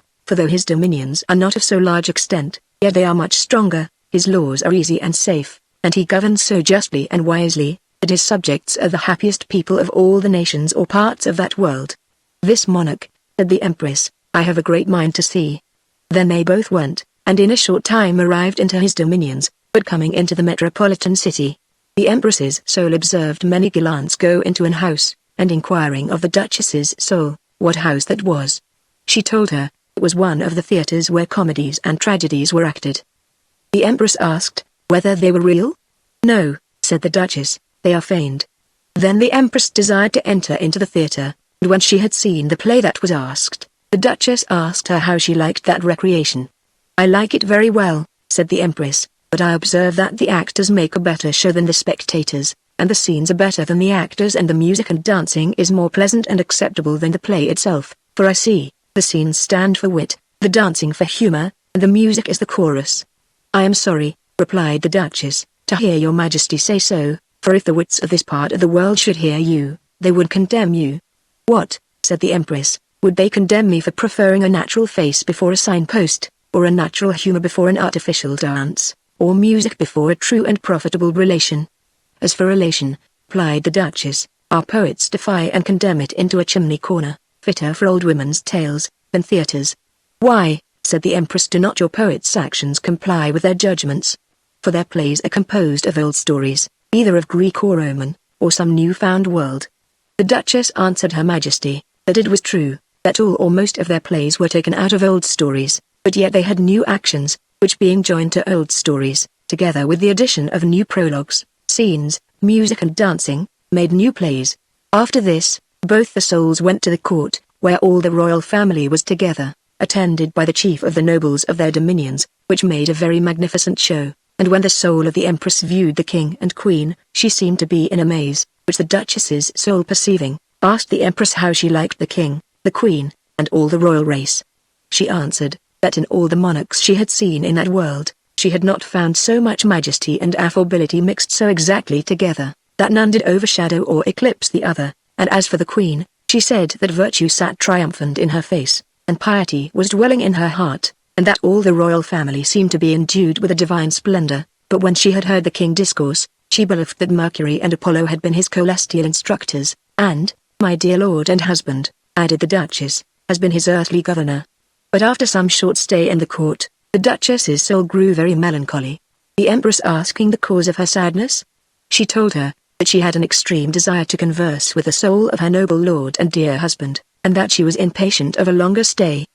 The Empress desired the Duchess to have but patience so long, until the king, the queen, and the royal family were retired, and then she would bear her company to her lord and husband's soul, who at that time lived in the country some 112 miles off, which she did, and thus these two souls went towards those parts of the kingdom where the Duke of Newcastle was. But one thing I forgot all this while, which is, that although thoughts are the natural language of souls, yet by reason souls cannot travel without vehicles. They use such language as the nature and propriety of their vehicles require, and the vehicles of those two souls being made of the purest and finest sort of air, and of a human shape, this purity and fineness was the cause that they could neither be seen nor heard by any human creature, whereas, had they been of some grosser sort of air, the sound of the air's language would have been as perceptible as the blowing of zephyrs.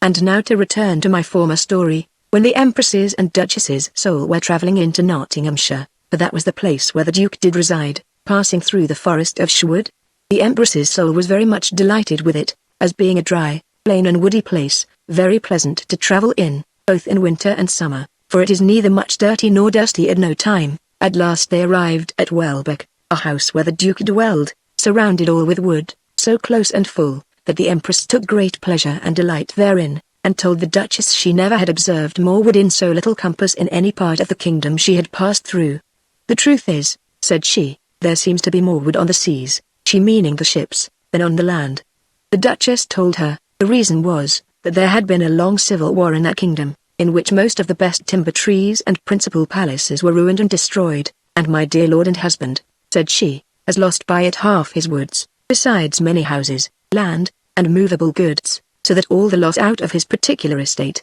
did amount to above £500,000. "I wish," said the Empress, "he had some of the gold that is in the blazing world, to repair his losses." The Duchess most humbly thanked her Imperial Majesty for her kind wishes, but, said she, wishes will not repair his ruins. However, God has given my noble lord and husband great patience, by which he bears all his losses and misfortunes. As last they entered into the Duke's house, an habitation not so magnificent as useful, and when the Empress saw it, "As the Duke," said she, "no other house but this?" "Yes," answered the Duchess, "some 5 miles from this place he has a very fine castle called Bolsover." "That place, then," said the Empress, "I desire to see." "Alas," replied the Duchess, "it is but a naked house, and unclothed of all furniture." "However," said the Empress, "I may see the manner of its structure and building."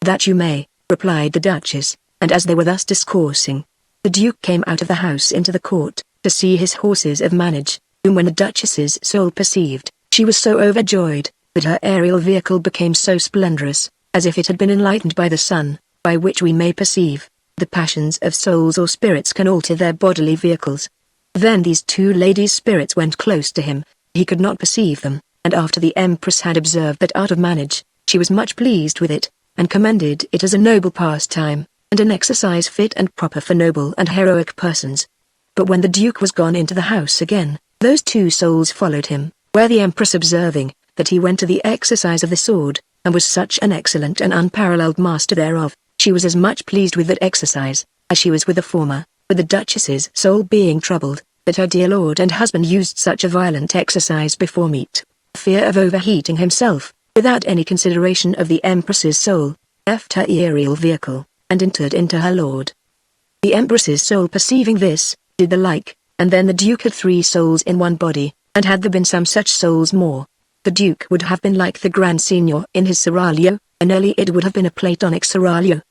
But the Duke's soul being wise, honest, witty, complaisant and noble, afforded such delight and pleasure to the Empress's soul by his conversation, that these two souls became enamored of each other, which the Duchess's soul perceiving, grew jealous at first. But then considering that no adultery could be committed amongst Platonic lovers, and that Platonism was divine, as being derived from divine Plato, cast forth of her mind that idea of jealousy. Then the conversation of these 3 souls was so pleasant, that it cannot be expressed, for the Duke's soul entertained the Empress's soul with scenes, songs, music, witty discourses, pleasant recreations, and all kinds of harmless sports, so that the time passed away faster than they expected. At last the spirit came and told the Empress, that although neither the Emperor nor any of his subjects knew that her soul was absent, yet the Emperor's soul was so sad and melancholy for want of his own beloved soul, that all the imperial court took notice of it. Wherefore he advised the Empress's soul to return into the blazing world, into her own body she left there,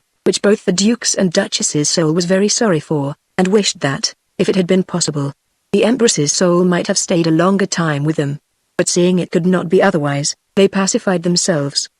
But before the Empress returned into the blazing world, the Duchess desired a favor of her, to wit, that she would be pleased to make an agreement between her noble lord, and Fortune. "Why," said the Empress, "are they enemies?" "Yes," answered the Duchess, "and they have been so ever since I have been his wife. Nay, I have heard my lord say, that she hath crossed him in all things, ever since he could remember." "I am sorry for that," replied the Empress, "but I cannot discourse with Fortune, without the help of an immaterial spirit, and that cannot be done in this world, for I have no fly nor bird men here, to send into the region of the air, where, for the most part, their habitations are." The Duchess said, she would entreat her lord to send an attorney or lawyer to plead his cause. "Fortune will bribe them," replied the Empress, "and so the Duke may chance to be cast, wherefore the best way will be, for the Duke to choose a friend on his side. Let Fortune choose another, and try whether by this means it be possible to compose the difference."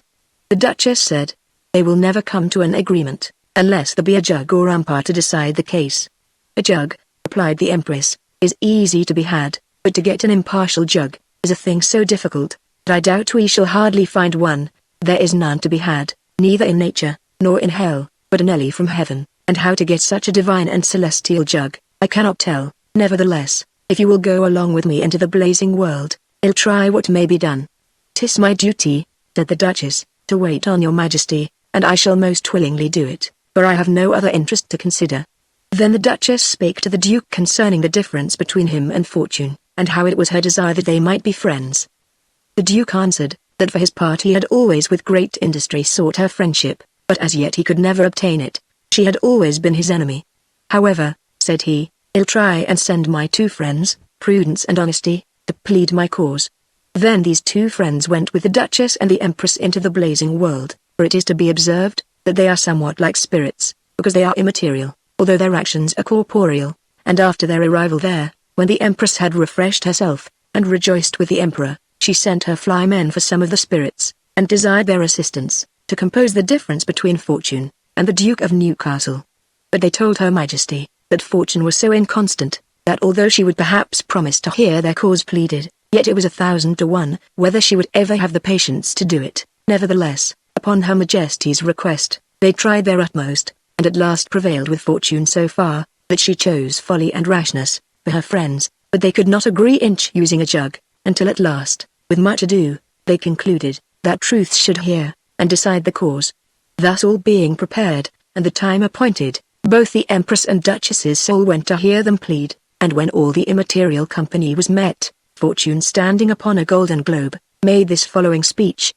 Noble friends, we are met here to hear a cause pleaded concerning the difference between the Duke of Newcastle, and myself, and though I am willing upon the persuasions of the ambassadors of the Empress, the immaterial spirits, to yield to it, yet it had been fit, the Duke's soul should be present also, to speak for herself. But since she is not here, I shall declare myself to his wife, and his friends, as also to my friends, especially the Empress, to whom I shall chiefly direct my speech. First, I desire your Imperial Majesty may know, that this Duke who complains or exclaims so much against me, hath been always my enemy, for he has preferred honesty and prudence before me, and slighted all my favours, nay, not only thus, but he did fight against me, and preferred his innocence before my power. His friend's honesty and prudence, said he most scornfully, more to be regarded, than inconstant fortune, who is anely a friend to fools and knaves, for which neglect and scorn, whether I have not just reason to be his enemy, your Majesty may judge yourself. After Fortune had thus ended her speech, the Duchess's soul rose from her seat, and spake to the immaterial assembly in this manner. Noble friends, I think it fit, by your leave, to answer Lady Fortune in the behalf of my noble lord and husband, since he is not here himself, and since you have heard her complaint concerning the choice my lord made of his friends, and the neglect and disrespect he seemed to cast upon her, give me leave to answer, that, first concerning the choice of his friends, he has proved himself a wise man in it, and as for the disrespect and rudeness her ladyship accuses him of, I dare say he is so much a gentleman, that I am confident he would never slight, scorn or disrespect any of the female sex in all his lifetime, but was such a servant and champion for them. He ventured life and estate in their service, being of an honest, as well as an honourable nature, he could not trust Fortune with that which he preferred above his life, which was his reputation, by reason Fortune did not side with those that were honest and honourable, but renounced them, and since he could not be of both sides, he chose to be of that which was agreeable both to his conscience, nature and education, for which choice Fortune did not only declare herself his open enemy,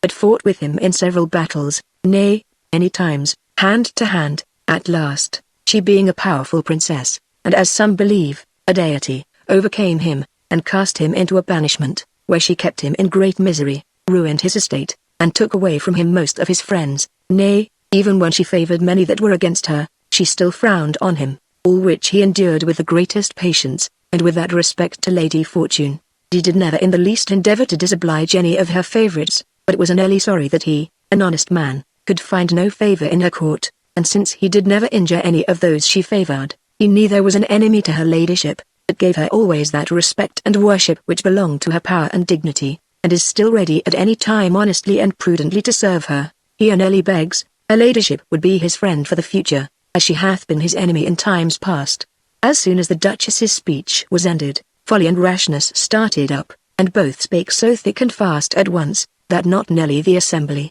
but themselves were not able to understand each other, at which Fortune was somewhat out of countenance, and commanded them either to speak singly, or be silent, but Prudence told her ladyship, she should command them to speak wisely, as well as singly, otherwise, said she, it were best for them not to speak at all, which Fortune resented very ill, and told Prudence, she was too bold, and then commanded Folly to declare what she would have made known, but her speech was so foolish, mixed with such nonsense, that none knew what to make of it. Besides, it was so tedious. Fortune bid her to be silent, and commanded Rashness to speak for her, who began after this manner.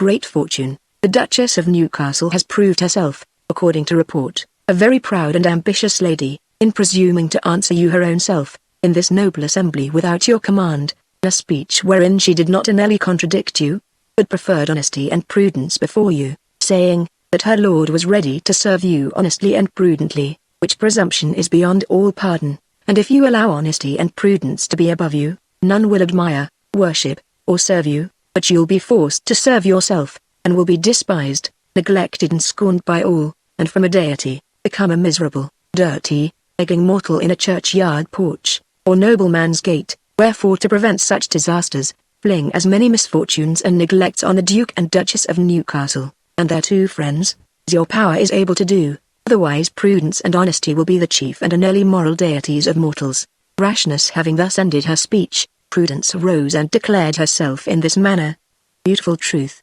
great Fortune, and you the rest of my noble friends, I am come a great and long journey in the behalf of my dear friend the Duke of Newcastle, not to make more wounds, but, if it be possible, to heal those that are made already. Neither do I presume to be a deity, but my only request is, if you would be pleased to accept of my offering, I being an humble and devout supplicant, and since no offering is more acceptable to the gods, than the offering of peace, in order to that, I desire to make an agreement between Fortune, and the Duke of Newcastle. Thus she spake, and as she was going up started Honesty. She has not always so much discretion as she ought to have, and interrupted Prudence. I came not here, said she, to hear Fortune flattered, but to hear the cause decided between Fortune and the Duke. Neither came I hither to speak rhetorically and eloquently, but to propound the case plainly and truly, and I'll have you know, that the Duke, whose cause we argue, was and is my foster son, for I Honesty bred him from his childhood, and made a perpetual friendship twixt him and gratitude,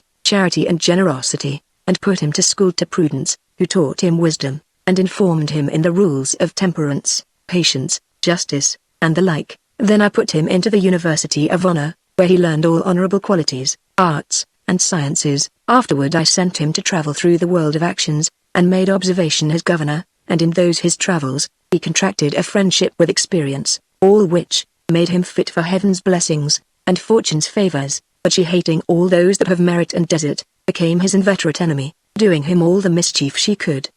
Until the God of justice opposed fortune's malice, and pulled him out of those ruins she had cast upon him, for this God's favorites were the Duke's champions, wherefore to be an enemy to him, but to be an enemy to the God of justice. In short, the true cause of fortune's malice to this Duke is, that he would never flatter her, for I Honesty did command him not to do it, or else he would be forced to follow all her inconstant ways, and obey all her unjust commands, which would cause a great reproach to him. But, on the other side, Prudence advised him not to despise fortune's favors, for that would be an obstruction and hindrance to his worth and merit, and he to obey both our advice and counsels, did neither flatter nor despise her, but was always humble and respectful to her so far as honor, honesty and conscience would permit, all which I refer to truth's judgment, and expect her final sentence. Fortune hearing thus Honesty's plain speech, thought it very rude, and would not hearken to truth's judgment, but went away in a passion, at which, both the Empress and Duchess were extremely troubled,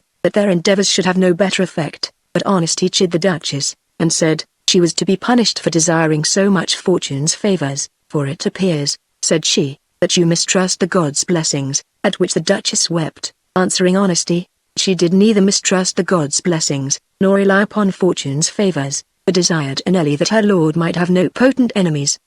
The Empress being much troubled to see her weep, told Honesty in anger, she wanted the discretion of Prudence, for though you are commended, said she, yet you are apartment to commit many indiscreet actions, unless Prudence be your guide. At which reproof Prudence smiled, and Honesty was somewhat out of countenance, but they soon became very good friends, and after the Duchess's soul had stayed some time with the Empress in the blazing world, she begged leave of her to return to her lord and husband, which the Empress granted her, upon condition she should come and visit her as often as conveniently she could, promising that she would do the same to the Duchess. Thus the Duchess's soul, after she had taken her leave of the Empress, as also of the spirits, who with great civility, promised her, that they would endeavor in time to make a peace and agreement between Fortune and the Duke, returned with Prudence and Honesty, into her own world. But when she was just upon her departure, the Empress sent to her, and desired that she might yet have some little conference with her before she went, which the Duchess most willingly granted her Majesty, and when she came to wait on her, the Empress told the Duchess, that she being her dear platonic friend, of whose just and impartial judgment, she had always a very great esteem, could not forbear, before she went from her, to ask her advice concerning the government of the blazing world, for, said she, although this world was very well and wisely ordered and governed at first, when I came to be Empress thereof, yet the nature of women being much delighted with change and variety, after I had received an absolute power from the Emperor, did somewhat alter the form of government from what I found it, but now perceiving that the world is not so quiet as it was at first, I am much troubled at it,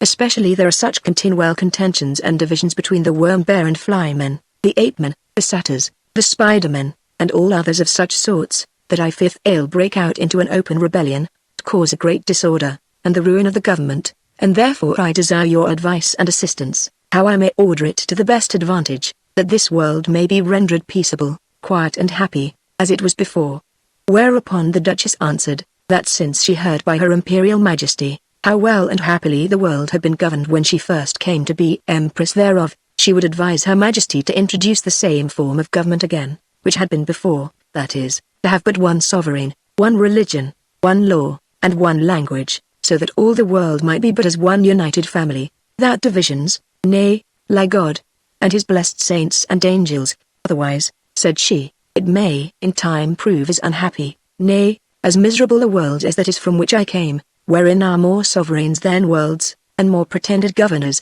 than government, more religions than gods, and more opinions in those religions than truths, more laws than rights, and more bribes than justices, more policies than necessities, and more fears than dangers, more covetousness than riches, more ambitions than merits, more services than rewards, more languages than wit, more controversy than knowledge, more reports than noble actions, and more gifts by partiality, and according to merit, all which, said she, is a great misery, nay, a curse, which your blessed blazing world never knew, nor 'tis probable, will never know of, unless your Imperial Majesty alter the government thereof from what it was when you began to govern it, and since your Majesty complains much of the factions of the bear fish fly ape and worm men, the satyrs, spider-men, and the like, and of their perpetual disputes and quarrels, I would advise your Majesty to dissolve all their societies, for 'tis better to be without their intelligences, than to have an unquiet and disorderly government. The truth is, said she, wheresoever learning is, there is most commonly also controversy and quarreling, for there be always some that will know more, and be wiser than others, some think their arguments come nearer to truth, and are more rational than others, some are so wedded to their own opinions, that they'll never yield to reason, and others, though they find their opinions not firmly grounded upon reason, yet, for fear of receiving some disgrace by altering them, will nevertheless maintain them against all sense and reason, which must needs breed factions in their schools, which at last break out into open wars, and draw sometimes an utter ruin upon a state or government. The Empress told the Duchess, that she would willingly follow her advice, but she thought it would be an eternal disgrace to her, to alter her own decrees, acts, and laws. To which the Duchess answered, that it was so far from a disgrace, as it would rather be for Her Majesty's eternal honor, to return from a worse to a better, and would express and declare her to be more than ordinary wise and good, so wise, as to perceive her own errors, and so good, as not to persist in them, which few did, for which, said she, you will get a glorious fame in this world, and an eternal glory hereafter, and I shall pray for it so long as I live. Upon which advice, the Empress's soul embraced and kissed the Duchess's soul with an immaterial kiss, and shed immaterial tears, that she was forced to part from her, finding her not a flattering parasite, a true friend, and in truth, such was their platonic friendship, as these two loving souls did often meet and rejoice in each other's conversation. The second part of the description of the new blazing world.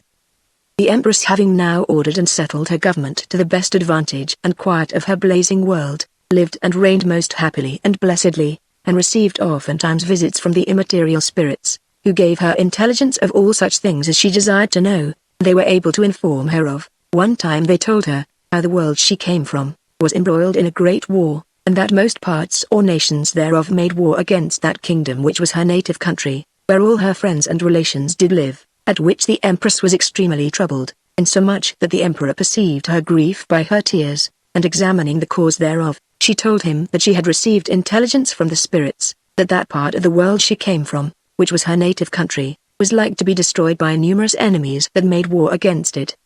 The Emperor being very sensible of this ill news, especially of the trouble it caused to the Empress, endeavored to comfort her as much as possibly he could, and told her, she might have all the assistance which the blazing world was able to afford. She answered, that if there were any possibility of transporting forces out of the blazing world, into the world she came from, she would not fear so much the ruin thereof, but, said she, there being no probability of effecting any such thing, I know not how to show my readiness to serve my native country. The Emperor asked, whether those spirits that gave her intelligence of this war, could not with all their power and forces, assist her against those enemies? She answered, that spirits could not arm themselves, nor make any use of artificial arms or weapons, for their vehicles were natural bodies, not artificial. Besides, said she, the violent and strong actions of war, never agree with immaterial spirits, for immaterial spirits cannot fight, nor make trenches, fortifications, and the like. But, said the Emperor, their vehicles can, especially if those vehicles be men's bodies, they may be serviceable in all the actions of war.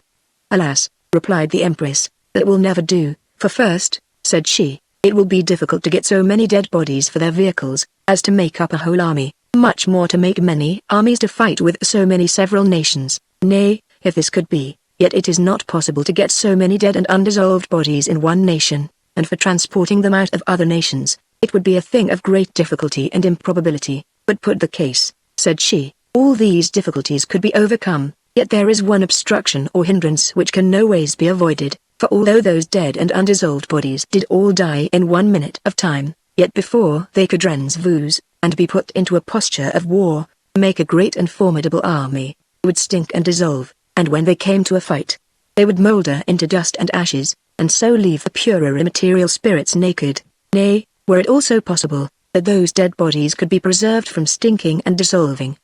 yet the souls of such bodies would not suffer immaterial spirits to rule and order them, but they would enter and govern them themselves, as being the right owners thereof, which would produce a war between those immaterial souls, and the immaterial spirits in material bodies, all which would hinder them from doing any service in the actions of war, against the enemies of my native country. You speak reason, said the Emperor, and I wish with all my soul I could advise any manner or way, that you might be able to assist it, but you having told me of your dear platonic friend the Duchess of Newcastle and of her good and profitable counsels, I would desire you to send for her soul, and confer with her about this business. The Empress was very glad of this motion of the Emperor, and immediately sent for the soul of the said Duchess, which in a minute waited on her Majesty. Then the Empress declared to her the grievance and sadness of her mind, and how much she was troubled and afflicted at the news brought her by the immaterial spirits, desiring the Duchess, if possible, to assist her with the best counsels she could, that she might show the greatness of her love and affection which she bore to her native country. Whereupon the Duchess promised her Majesty to do what lay in her power, and since it was a business of great importance, she desired some time to consider of it, for, said she, great affairs require deep considerations, which the Empress willingly allowed her. And after the Duchess had considered some little time, she desired the Empress to send some of her sirens or mere men, see what passages they could find out of the blazing world, into the world she came from, for, said she, if there be a passage for a ship to come out of that world into this, then certainly there may also a ship pass through the same passage out of this world into that. Hereupon the mere or fishmen were sent out, who being many in number, employed all their industry, and did swim several ways, at last having found out the passage, they returned to the Empress, and told her, that as their blazing world had but one emperor, one government, one religion, and one language, so there was but one passage into that world, which was so little, that no vessel bigger than a packet boat could go through, neither was that passage always open, but sometimes quite frozen up. At which relation both the Empress and Duchess seemed somewhat troubled, fearing that this would perhaps be an hindrance or obstruction to their design.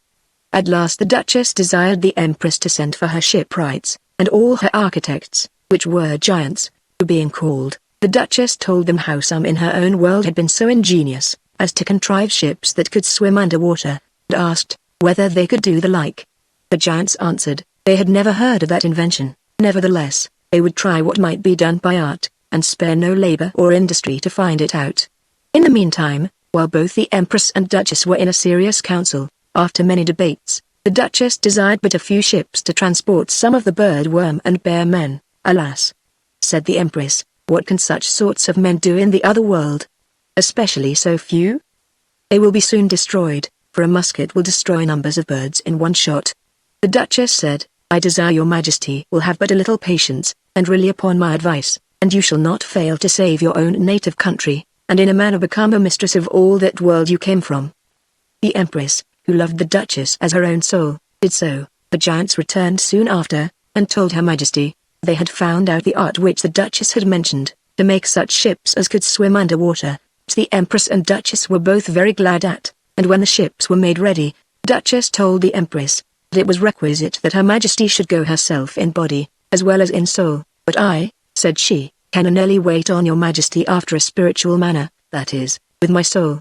Your soul, said the Empress, shall live with my soul, in my body, for I shall only desire your counsel and advice. Then said the Duchess, Your Majesty must command a great number of your fishmen to wait on your ships, for you know that your ships are not made for cannons, and therefore are no ways serviceable in war, for though by the help of your engines, they can drive on, and your fishmen may by the help of chains and ropes, draw them which way they will, to make them go on, or fly back, yet not so as to fight, and though your ships be of gold, and cannot be shot through, but are nearly bruised and battered, yet the enemy will assault and enter them, and take them as prizes, wherefore your fishermen must do service instead of cannons.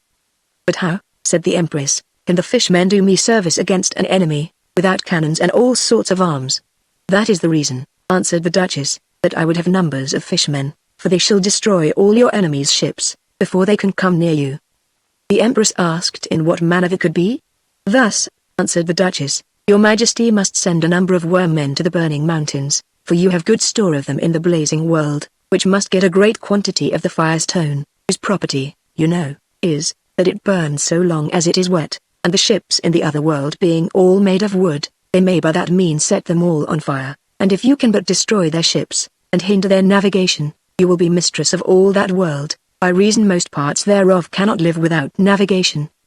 Besides, said she, the fire's tone will serve you instead of light or torches, for you know, the world you are going into, is dark at nights, especially if there be no moonshine, or if the moon be overshadowed by clouds, and not so full of blazing stars as this world is, which make as great a light in the absence of the sun, as the sun doth when it is present, for that world hath but little blinking stars, which make more shadows than light, and are inly able to draw up vapours from the earth, but not to rarefy or clarify them, or to convert them into serene air. This advice of the Duchess was very much approved, and joyfully embraced by the Empress, who forthwith sent her worm-men to get a good quantity of the mentioned fire's tone. She also commanded numbers of fishmen to wait on her under water, bird-men to wait on her in the air, and bear and worm-men to wait on her in ships, according to the Duchess's advice, and indeed the bear-men were as serviceable to her, the North Star, but the bird-men would often rest themselves upon the deck of the ships, neither would the Empress, being of a sweet and noble nature,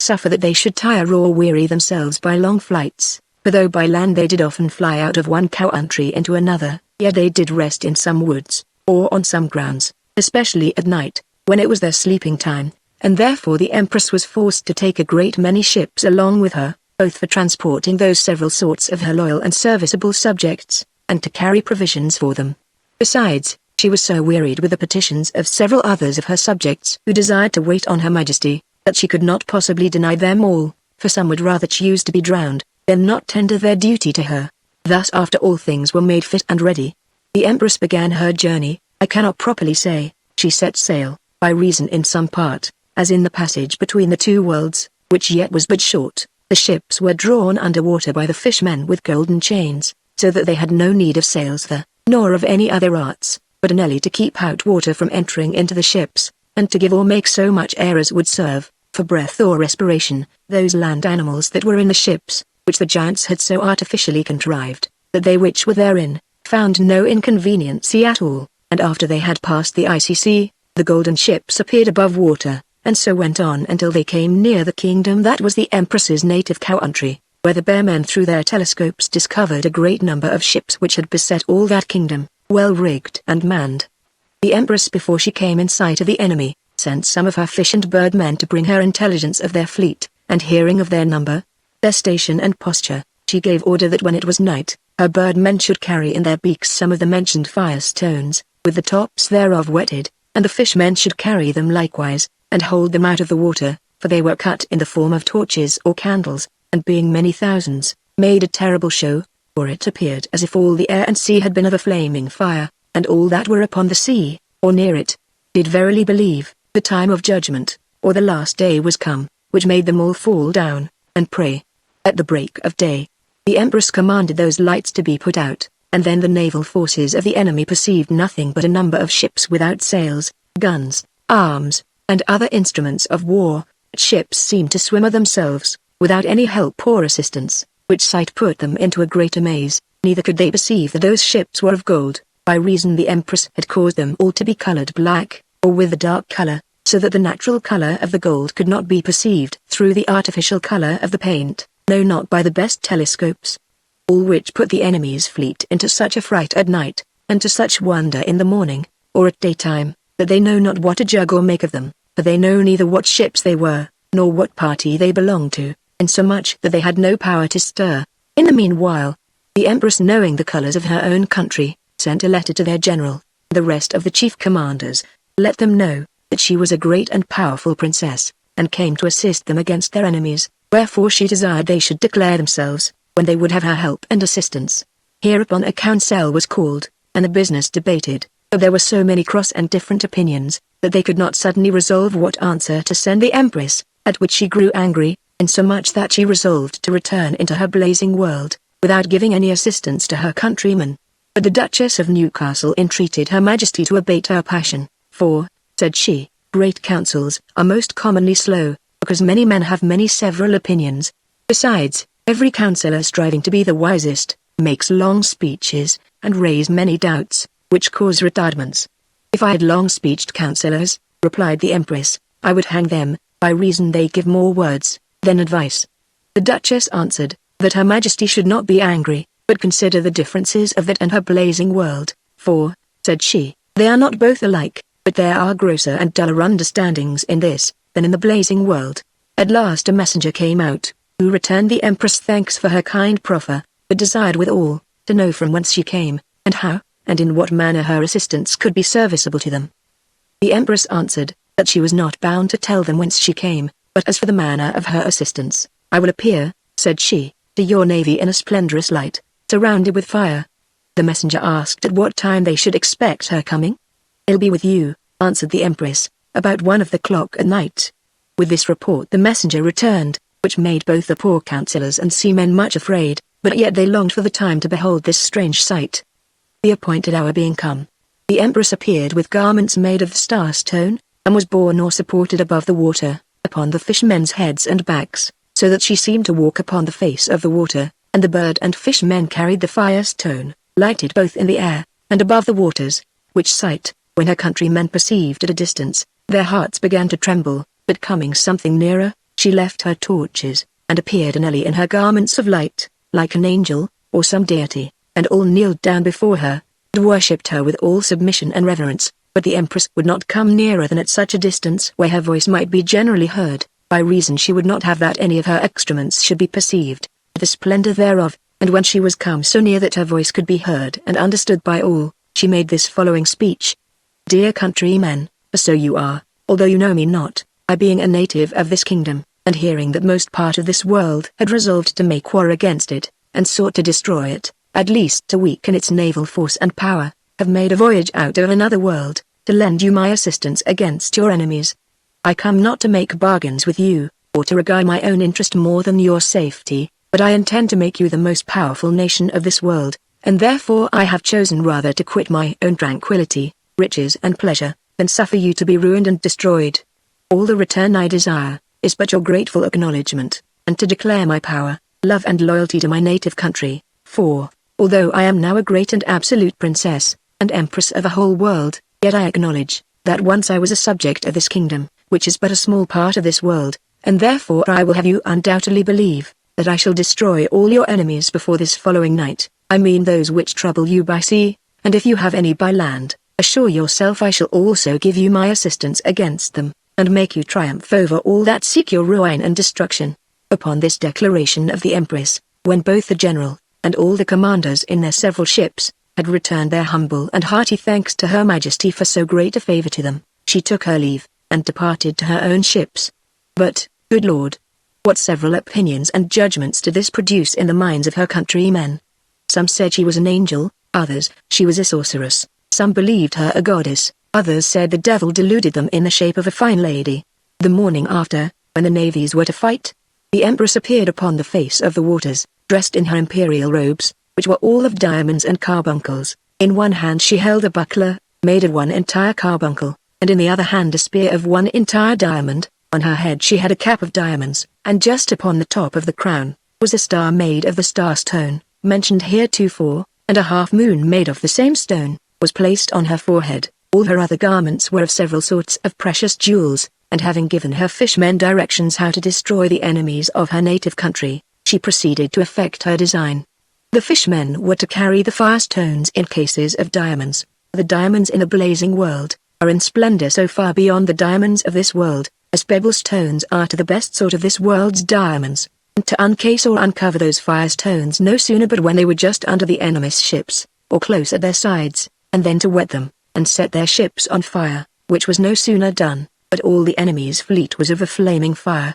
and coming to the place where the powder was, it straight blew them up, so that all the several navies of the enemies were destroyed in a short time, which when her countrymen did see, they all cried out with one voice, that she was an angel sent from God to deliver them out of the hands of their enemies, neither would she return into the blazing world, until she had forced all the rest of the world to submit to that same nation. In the meantime, the general of all their naval forces, sent to their sovereign to acquaint him with their miraculous delivery and conquest, and with the empress's design of making him the most powerful monarch of all that world.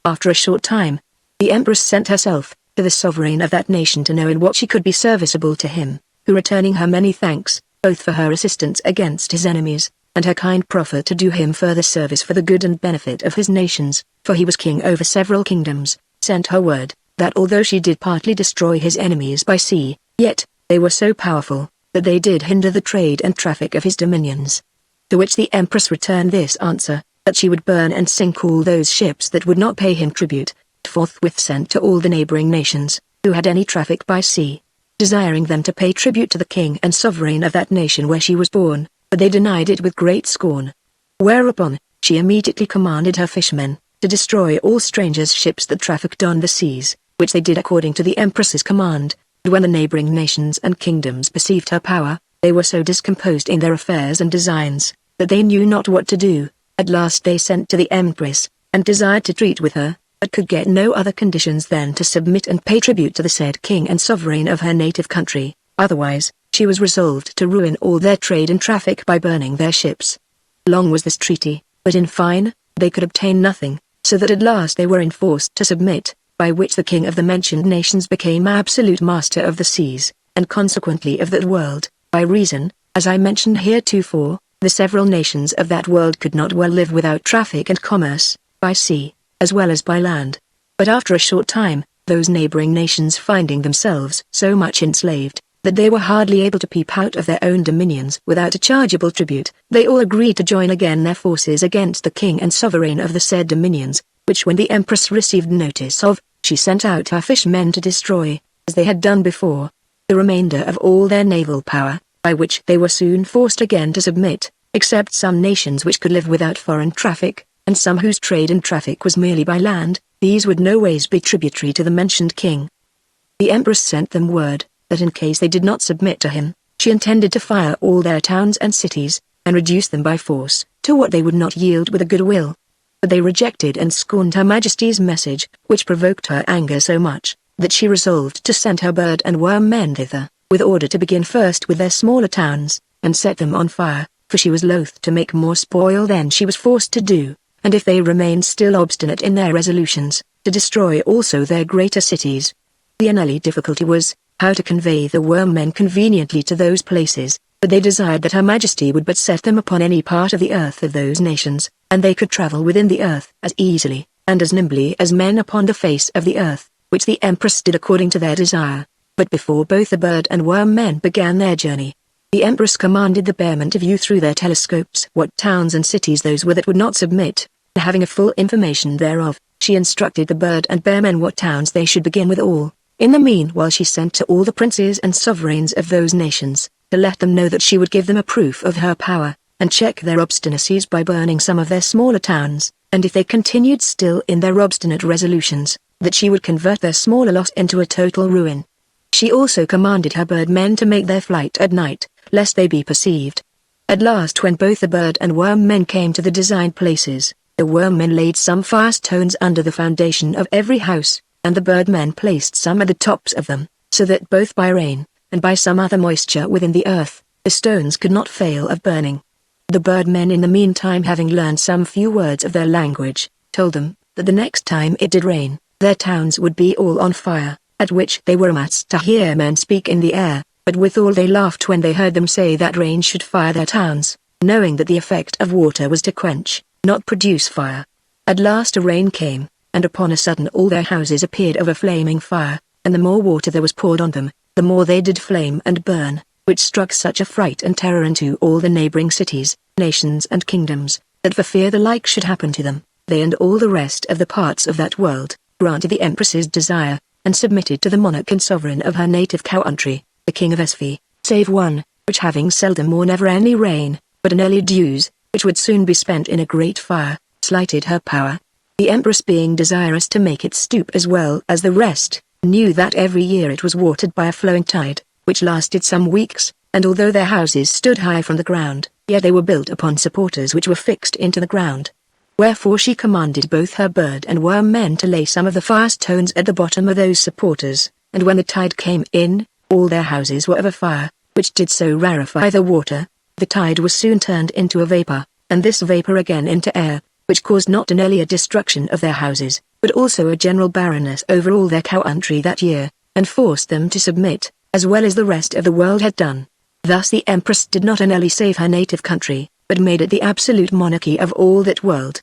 and both the effects of her power and her beauty did kindle a great desire in all the greatest princes to see her. Hearing that she was resolved to return into her own blazing world, they all entreated the favor, that they might wait on her Majesty before she went. The Empress sent word, that she should be glad to grant their requests, but having no other place of reception for them, she desired that they would be pleased to come into the open seas with their ships, and make a circle of a pretty large compass, and then her own ships should meet them, and close up the circle, and she would present herself to the view of all those that came to see her, which answer was joyfully received by all the mentioned princes, who came, some sooner, and some later, each according to the distance of his country, and the length of the voyage. And being all met in the form and manner aforesaid, the Empress appeared upon the face of the water in her imperial robes. In some part of her hair, near her face, she had placed some of the star stone, which added such a luster and glory to it, that it caused a great admiration in all that were present, who believed her to be some celestial creature, or rather an uncreated goddess, and they all had a desire to worship her, for surely, said they, no mortal creature can have such a splendid and transcendent beauty, nor can any have so great a power as she has, to walk upon the waters, and to destroy whatever she pleases, not only whole nations, the whole world. The Empress expressed to her own countrymen, who were also her interpreters to the rest of the princes that were present, that she would give them an entertainment at the darkest time of night, which being come, the fire stones were lighted, which made both air and seas appear of a bright shining flame, insomuch that they put all spectators into an extreme fright, who verily believed they should all be destroyed, which the Empress perceiving, caused all the lights of the fire stones to be put out, and Anneli showed herself in her garments of light. The birdmen carried her upon their backs into the air, and there she appeared as glorious as the Sunday. Then she was set down upon the seas again, and presently there was heard the most melodious and sweetest consort of voices, as ever was heard out of the seas, which was made by the fishermen. This consort was answered by another, made by the birdmen in the air, so that it seemed as if sea and air had spoke, and answered each other by way of singing dialogues, or after the manner of those plays that are acted by singing voices. But when it was upon break of day, the Empress ended her entertainment, and at full daylight all the princes perceived that she went into the ship wherein the prince and monarch of her native country was, the King of Esfi, with whom she had several conferences, and having assured him of the readiness of her assistance whensoever he required it, telling him withal, that she wanted no intelligence, she went forth again upon the waters, and being in the midst of the circle made by those ships that were present, she desired them to draw somewhat nearer, that they might hear her speak, which being done, she declared herself in this following manner: Great, heroic, and famous monarchs, I come hither to assist the King of Esfi against his enemies, he being unjustly assaulted by many several nations, which would fain take away his hereditary rights, and prerogatives of the narrow seas, at which injustice, heaven was much displeased, and for the injuries he received from his enemies, rewarded him with an absolute power, so that now he has become the head monarch of all this world, which power, though you may envy, yet you can no ways hinder him, for all those that endeavor to resist his power, shall annually get loss for their labor, and no victory for their profit. Wherefore my advice to you all is, to pay him tribute justly and truly, that you may live peaceably and happily, and be rewarded with the blessings of heaven, which I wish you from my soul. After the Empress had thus finished her speech to the princes of the several nations of that world, she desired that in their ships might fall back, which being done, her own fleet came into the circle, without any visible assistance of sails or tide, and herself being entered into her own ship, the whole fleet sunk immediately into the bottom of the seas, and left all the spectators in a deep amazement, neither would she suffer any of her ships to come above the waters, until she arrived into the blazing world. In time of the voyage, both the Empress's and the Duchess's soul were very gay and merry, and sometimes they would converse very seriously with each other. Amongst the rest of their discourses, the Duchess said, she wondered much at one thing, which was, that since Her Majesty had found out a passage out of the blazing world, into the world she came from, she did not enrich that part of the world where she was born, at least her own family, though she had enough to enrich the whole world. The Empress's soul answered, that she loved her native country, and her own family, as well as any creature could do, and that this was the reason why she would not enrich them, for, said she, not only particular families or nations, but all the world, their natures are such, that much gold, and great store of riches, makes them mad, insomuch as they endeavor to destroy each other for gold or riches' sake. The reason thereof is, said the Duchess, that they have too little gold and riches, which makes them so eager to have it. No, replied the Empress's soul, their particular covetousness is beyond all the wealth of the richest world, and the more riches they have, the more covetous they are, for their covetousness is infinite. But, said she, I would that could a passage be found out of the blazing world, into the world whence you came, and I would willingly give you as much riches as you desired. The Duchess's soul gave Her Majesty humble thanks for her great favor, and told her, she was not covetous, nor desired any more wealth than what her lord and husband had before the civil wars. Neither, said she,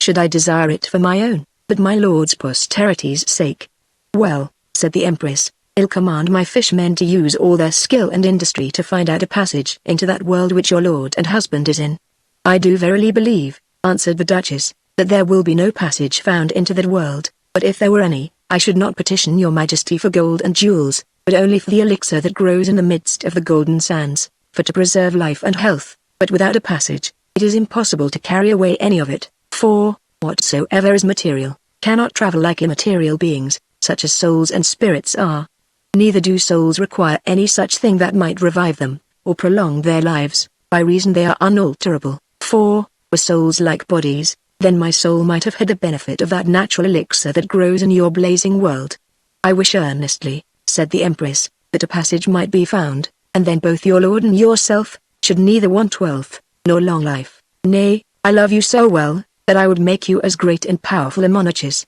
as I am of the blazing world. The Duchess's soul humbly thanked Her Majesty, and told her, she acknowledged and esteemed her love beyond all things that are in nature. After this discourse, they had many other conferences, which for brevity's sake I'll forbear to rehearse. At last, after several questions which the Empress's soul asked the Duchess, she desired to know the reason why she did take such delight, when she was joined to her body, in being singular both in excrements, behavior, and discourse. The Duchess's soul answered, she confessed that it was extravagant, and beyond what was usual and ordinary, but yet her ambition being such, that she would not be like others in anything, if it were possible, I endeavor, said she, to be as singular as I can, for, it argues but a mean nature, to imitate others, and though I do not love to be imitated, if I can possibly avoid it, yet, rather than imitate others, I should choose to be imitated by others, for my nature is such, that I had rather appear worse in singularity, than better in the mode. If you were not a great lady, replied the Empress, you would never pass in the world for a wise lady, for, the world would say, your singularities are vanities. The Duchess's soul answered, she did not at all regard the censure of this, or any other age, concerning vanities, but, said she, neither this present, or any of the future ages, can or will truly say, that I am not virtuous and chaste, for I am confident, all that were, or are acquainted with me, and all the servants whichever I had, will all can upon their oaths declare my actions no otherwise than virtuous, and certainly, there's none even of the meanest degree, which have not their spies and witnesses, much more those of the nobler sort, which seldom or never are without attendants, so that their faults, if they have any, will easily be known, and as easily be divulged. Wherefore, happy are those natures that are honest, virtuous, and noble, not only happy to themselves, but happy to their families. But, said the Empress, if you glory so much in your honesty and virtue, how comes it that you plead for dishonest and wicked persons, in your writings? The Duchess answered, it was only to show her wit, not her nature. At last the Empress arrived into the blazing world, and coming to her imperial palace, you may sooner imagine than expect that I should express the joy which the Emperor had at her safe return, for he loved her beyond his soul, and there was no love lost, for the Empress equaled his affection with no less love to him. After the time of rejoicing with each other, the Duchess's soul begged leave to return to her noble lord, but the Emperor desired, that before she departed, she would see how he had employed his time in the Empress's absence, for he had built stables and riding houses, and desired to have horses of manage, such as, according to the Empress's relation, the Duke of Newcastle. The Emperor inquired of the Duchess, form and structure of her lord and husband's stables and riding house. The Duchess answered his Majesty, that they were but plain and ordinary, but, said she, had my lord wealth, I am sure he would not spare it, in rendering his buildings as noble as could be made. Hereupon the Emperor showed the Duchess the stables he had built, which were most stately and magnificent. Among the rest, there was one double stable that held 100 horses on a side. The main building was of gold, lined with several sorts of precious materials. The roof was arched with agates, the sides of the walls were lined with cornelian, the floor was paved with amber, the mangers were mother of pearl. The pillars, as also the middle aisle or walk of the stables, were of crystal, the front and gate was of turquoise, most neatly cut and carved. The riding house was lined with sapphires, topazes, and the like. The floor was all of gold and sand so finely sifted, that it was extremely soft, and not in the least hurtful to the horses' feet, and the door and frontispiece was of emeralds curiously carved. After the view of these glorious and magnificent buildings, which the Duchess's soul was much delighted with all, she resolved to take her leave, but the Emperor desired her to stay yet some short time more, for they both loved her company so well, that they were unwilling to have her depart so soon. Several conferences and discourses passed between them, amongst the rest. The Emperor desired her advice how to set up a theatre for plays. The Duchess confessed her ignorance in this art, telling His Majesty that she knew nothing of erecting theatres or scenes, but what she had by an immaterial observation, when she was with the Empress's soul in the chief city of entering into one of their theatres, whereof the Empress could give as much account to His Majesty, as herself. But both the Emperor and the Empress told the Duchess, that she could give directions how to make plays. The Duchess answered, that she had as little skill to form a play after the mode, as she had to paint or make a scene for show. But you have made plays, replied the Empress. Yes, answered the Duchess. I intended them for plays, but the wits of these present times condemned them as incapable of being represented or acted, because they were not made up according to the rules of art, though I dare say, that the descriptions are as good as any they have writ. The Emperor asked, whether the property or plays were not to describe the several humours, actions and fortunes of mankind? 'Tis so, answered the Duchess. Why then, replied the Emperor, the natural humours, actions and fortunes of mankind, are not done by the rules of art, but, said the Duchess, it is the art and method of our wits to despise all descriptions of wit, humour, actions and fortunes that are without such artificial rules. The Emperor asked, are those good plays that are made so methodically and artificially? The Duchess answered, they were good according to the judgment of the age, or mode of the nation, but not according to her judgment, for truly, said she, in my opinion, their plays will prove a nursery of whining lovers, and not an academy or school for wise, witty, noble and well-behaved men. But I, replied the Emperor, desire such a theatre as may make wise men, and will have such descriptions as are natural, not artificial. If your Majesty be of that opinion, said the Duchess's soul, then my plays may be acted in your blazing world, when they cannot be acted in the blinking world of wit, and the next time I come to visit your Majesty, I shall endeavour to order your Majesty's theatre, to present such plays as my wit is capable to make. Then the Empress told the Duchess, that she loved a foolish farce added to a wise play. The Duchess answered, that no world in nature had fitter creatures for it than the blazing world, for, said she, the lows men, the bird men, the spider and fox men,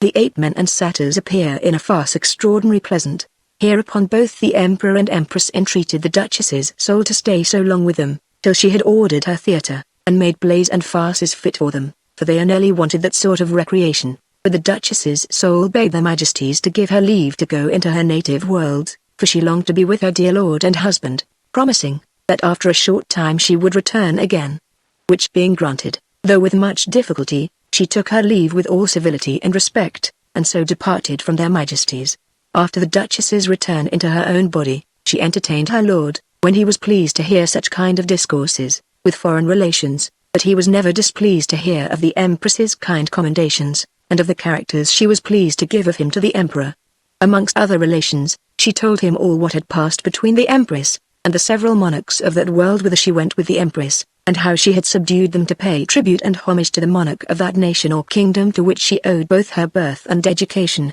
She also related to her lord what magnificent stables and riding houses the Emperor had built, and what fine horses were in the blazing world, of several shapes and sizes, and how exact their shapes were in each sort, and of many various colors, and fine marks, as if they had been painted by art, with such coats or skins, that they had a far greater gloss and smoothness than satin, and with a better passage out of the blazing world into this, said she, you should not only have some of those horses, but such materials as the emperor has, to build your stables and riding houses with all, and so much gold, that I should never repine at your noble and generous gifts. The Duke smilingly answered her, that he was sorry there was no passage between those two worlds, but, said he, I have always found an obstruction to my good fortunes.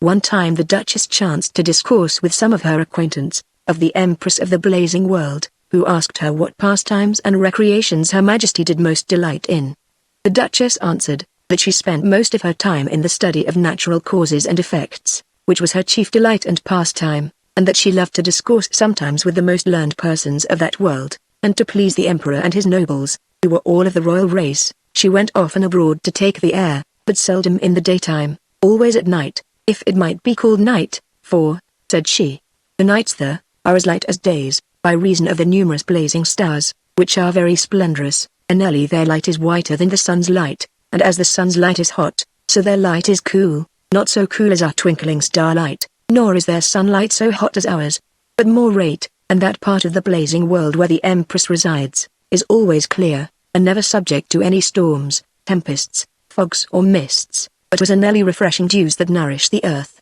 The air of it is sweet and temperate, and, as I said before, as much light in the sun's absence, as in its presence, which makes that time we call night, more pleasant than the day, and sometimes the Empress goes abroad by water and barges, sometimes by land in chariots, and sometimes on horseback. Her royal chariots are very glorious, the body is one entire green diamond, the 4 small pillars that bear up the top cover, are 4 white diamonds, cut in the form thereof. The top or roof of the chariot, is one entire blue diamond, and at the 4 corners are great springs of rubies. The seat is made of cloth of gold, stuffed with ambergris beaten small. The chariot is drawn by 12 unicorns, whose trappings are all chains of pearl, and as for her barges, they are anelli of gold. Her guard of state, for she needs none for security, there being no rebels or enemies, consists of giants, but they seldom wait on their majesties abroad, because their extraordinary height and bigness does hinder their prospect. Her entertainment when she is upon the water, is the music of the fish and bird men,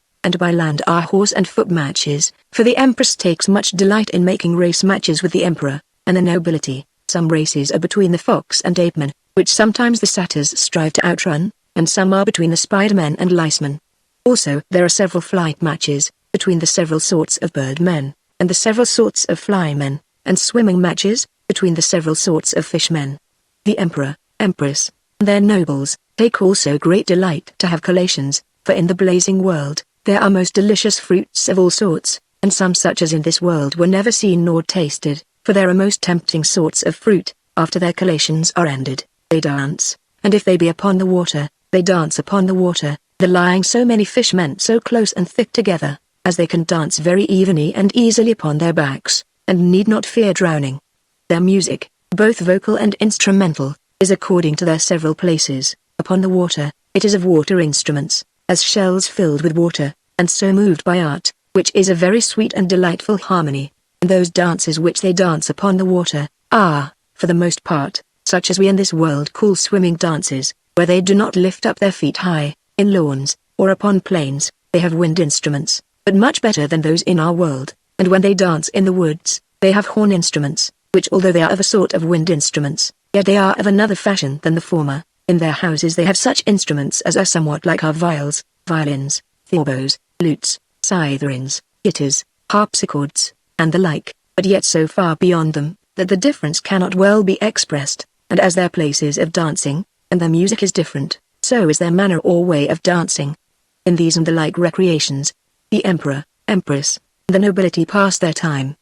The epilogue to the reader. By this poetical description, you may perceive, that my ambition is not only to be Empress, but authoress of a whole world, and that the worlds I have made, both the blazing and the other philosophical world, mentioned in the first part of this description, are framed and composed of the most pure, that is, the rational parts of matter, which are the parts of my mind, which creation was more easily and suddenly effected, than the conquests of the 2 famous monarchs of the world. Alexander and Caesar. Neither have I made such disturbances, and caused so many dissolutions of particulars, otherwise named deaths, as they did, for I have destroyed but some few men in a little boat, which died through the extremity of cold, and that by the hand of justice, which was necessitated to punish their crime of stealing away a young and beauteous lady. And in the formation of those worlds, I take more delight and glory, than ever Alexander or Caesar did in conquering this terrestrial world. And though I have made my blazing world a peaceable world, allowing it but one religion, one language, and one government, yet could I make another world, as full of factions, divisions and wars, as this is of peace and tranquility, and the rational figures of my mind might express as much courage to fight, as Hector and Achilles had, and be as wise as Nestor, as eloquent as Ulysses, and be as beautiful as Helen. But I esteeming peace before war, wit before policy, honesty before beauty, instead of the figures of Alexander, Caesar, Hector, Achilles, Nestor, Ulysses, Helen, and chose rather the figure of honest Margaret Newcastle, which now I would not change for all this terrestrial world, and if any should like the world I have made, and be willing to be my subjects, they may imagine themselves such, they are such, mean in their minds, fancies or imaginations, but if they cannot endure to be subjects, they may create worlds of their own, and govern themselves as they please. But yet let them have a care, not to prove unjust usurpers, and to rob me of mine, for, concerning the philosophical world, I am empress of it myself, and as for the blazing world, it having an empress already, who rules it with great wisdom and conduct, which empress is my dear Platonic friend, I shall never prove so unjust, treacherous and unworthy to her, as to disturb her government, much less to depose her from her imperial throne, for the sake of any other, but rather choose to create another world for another friend,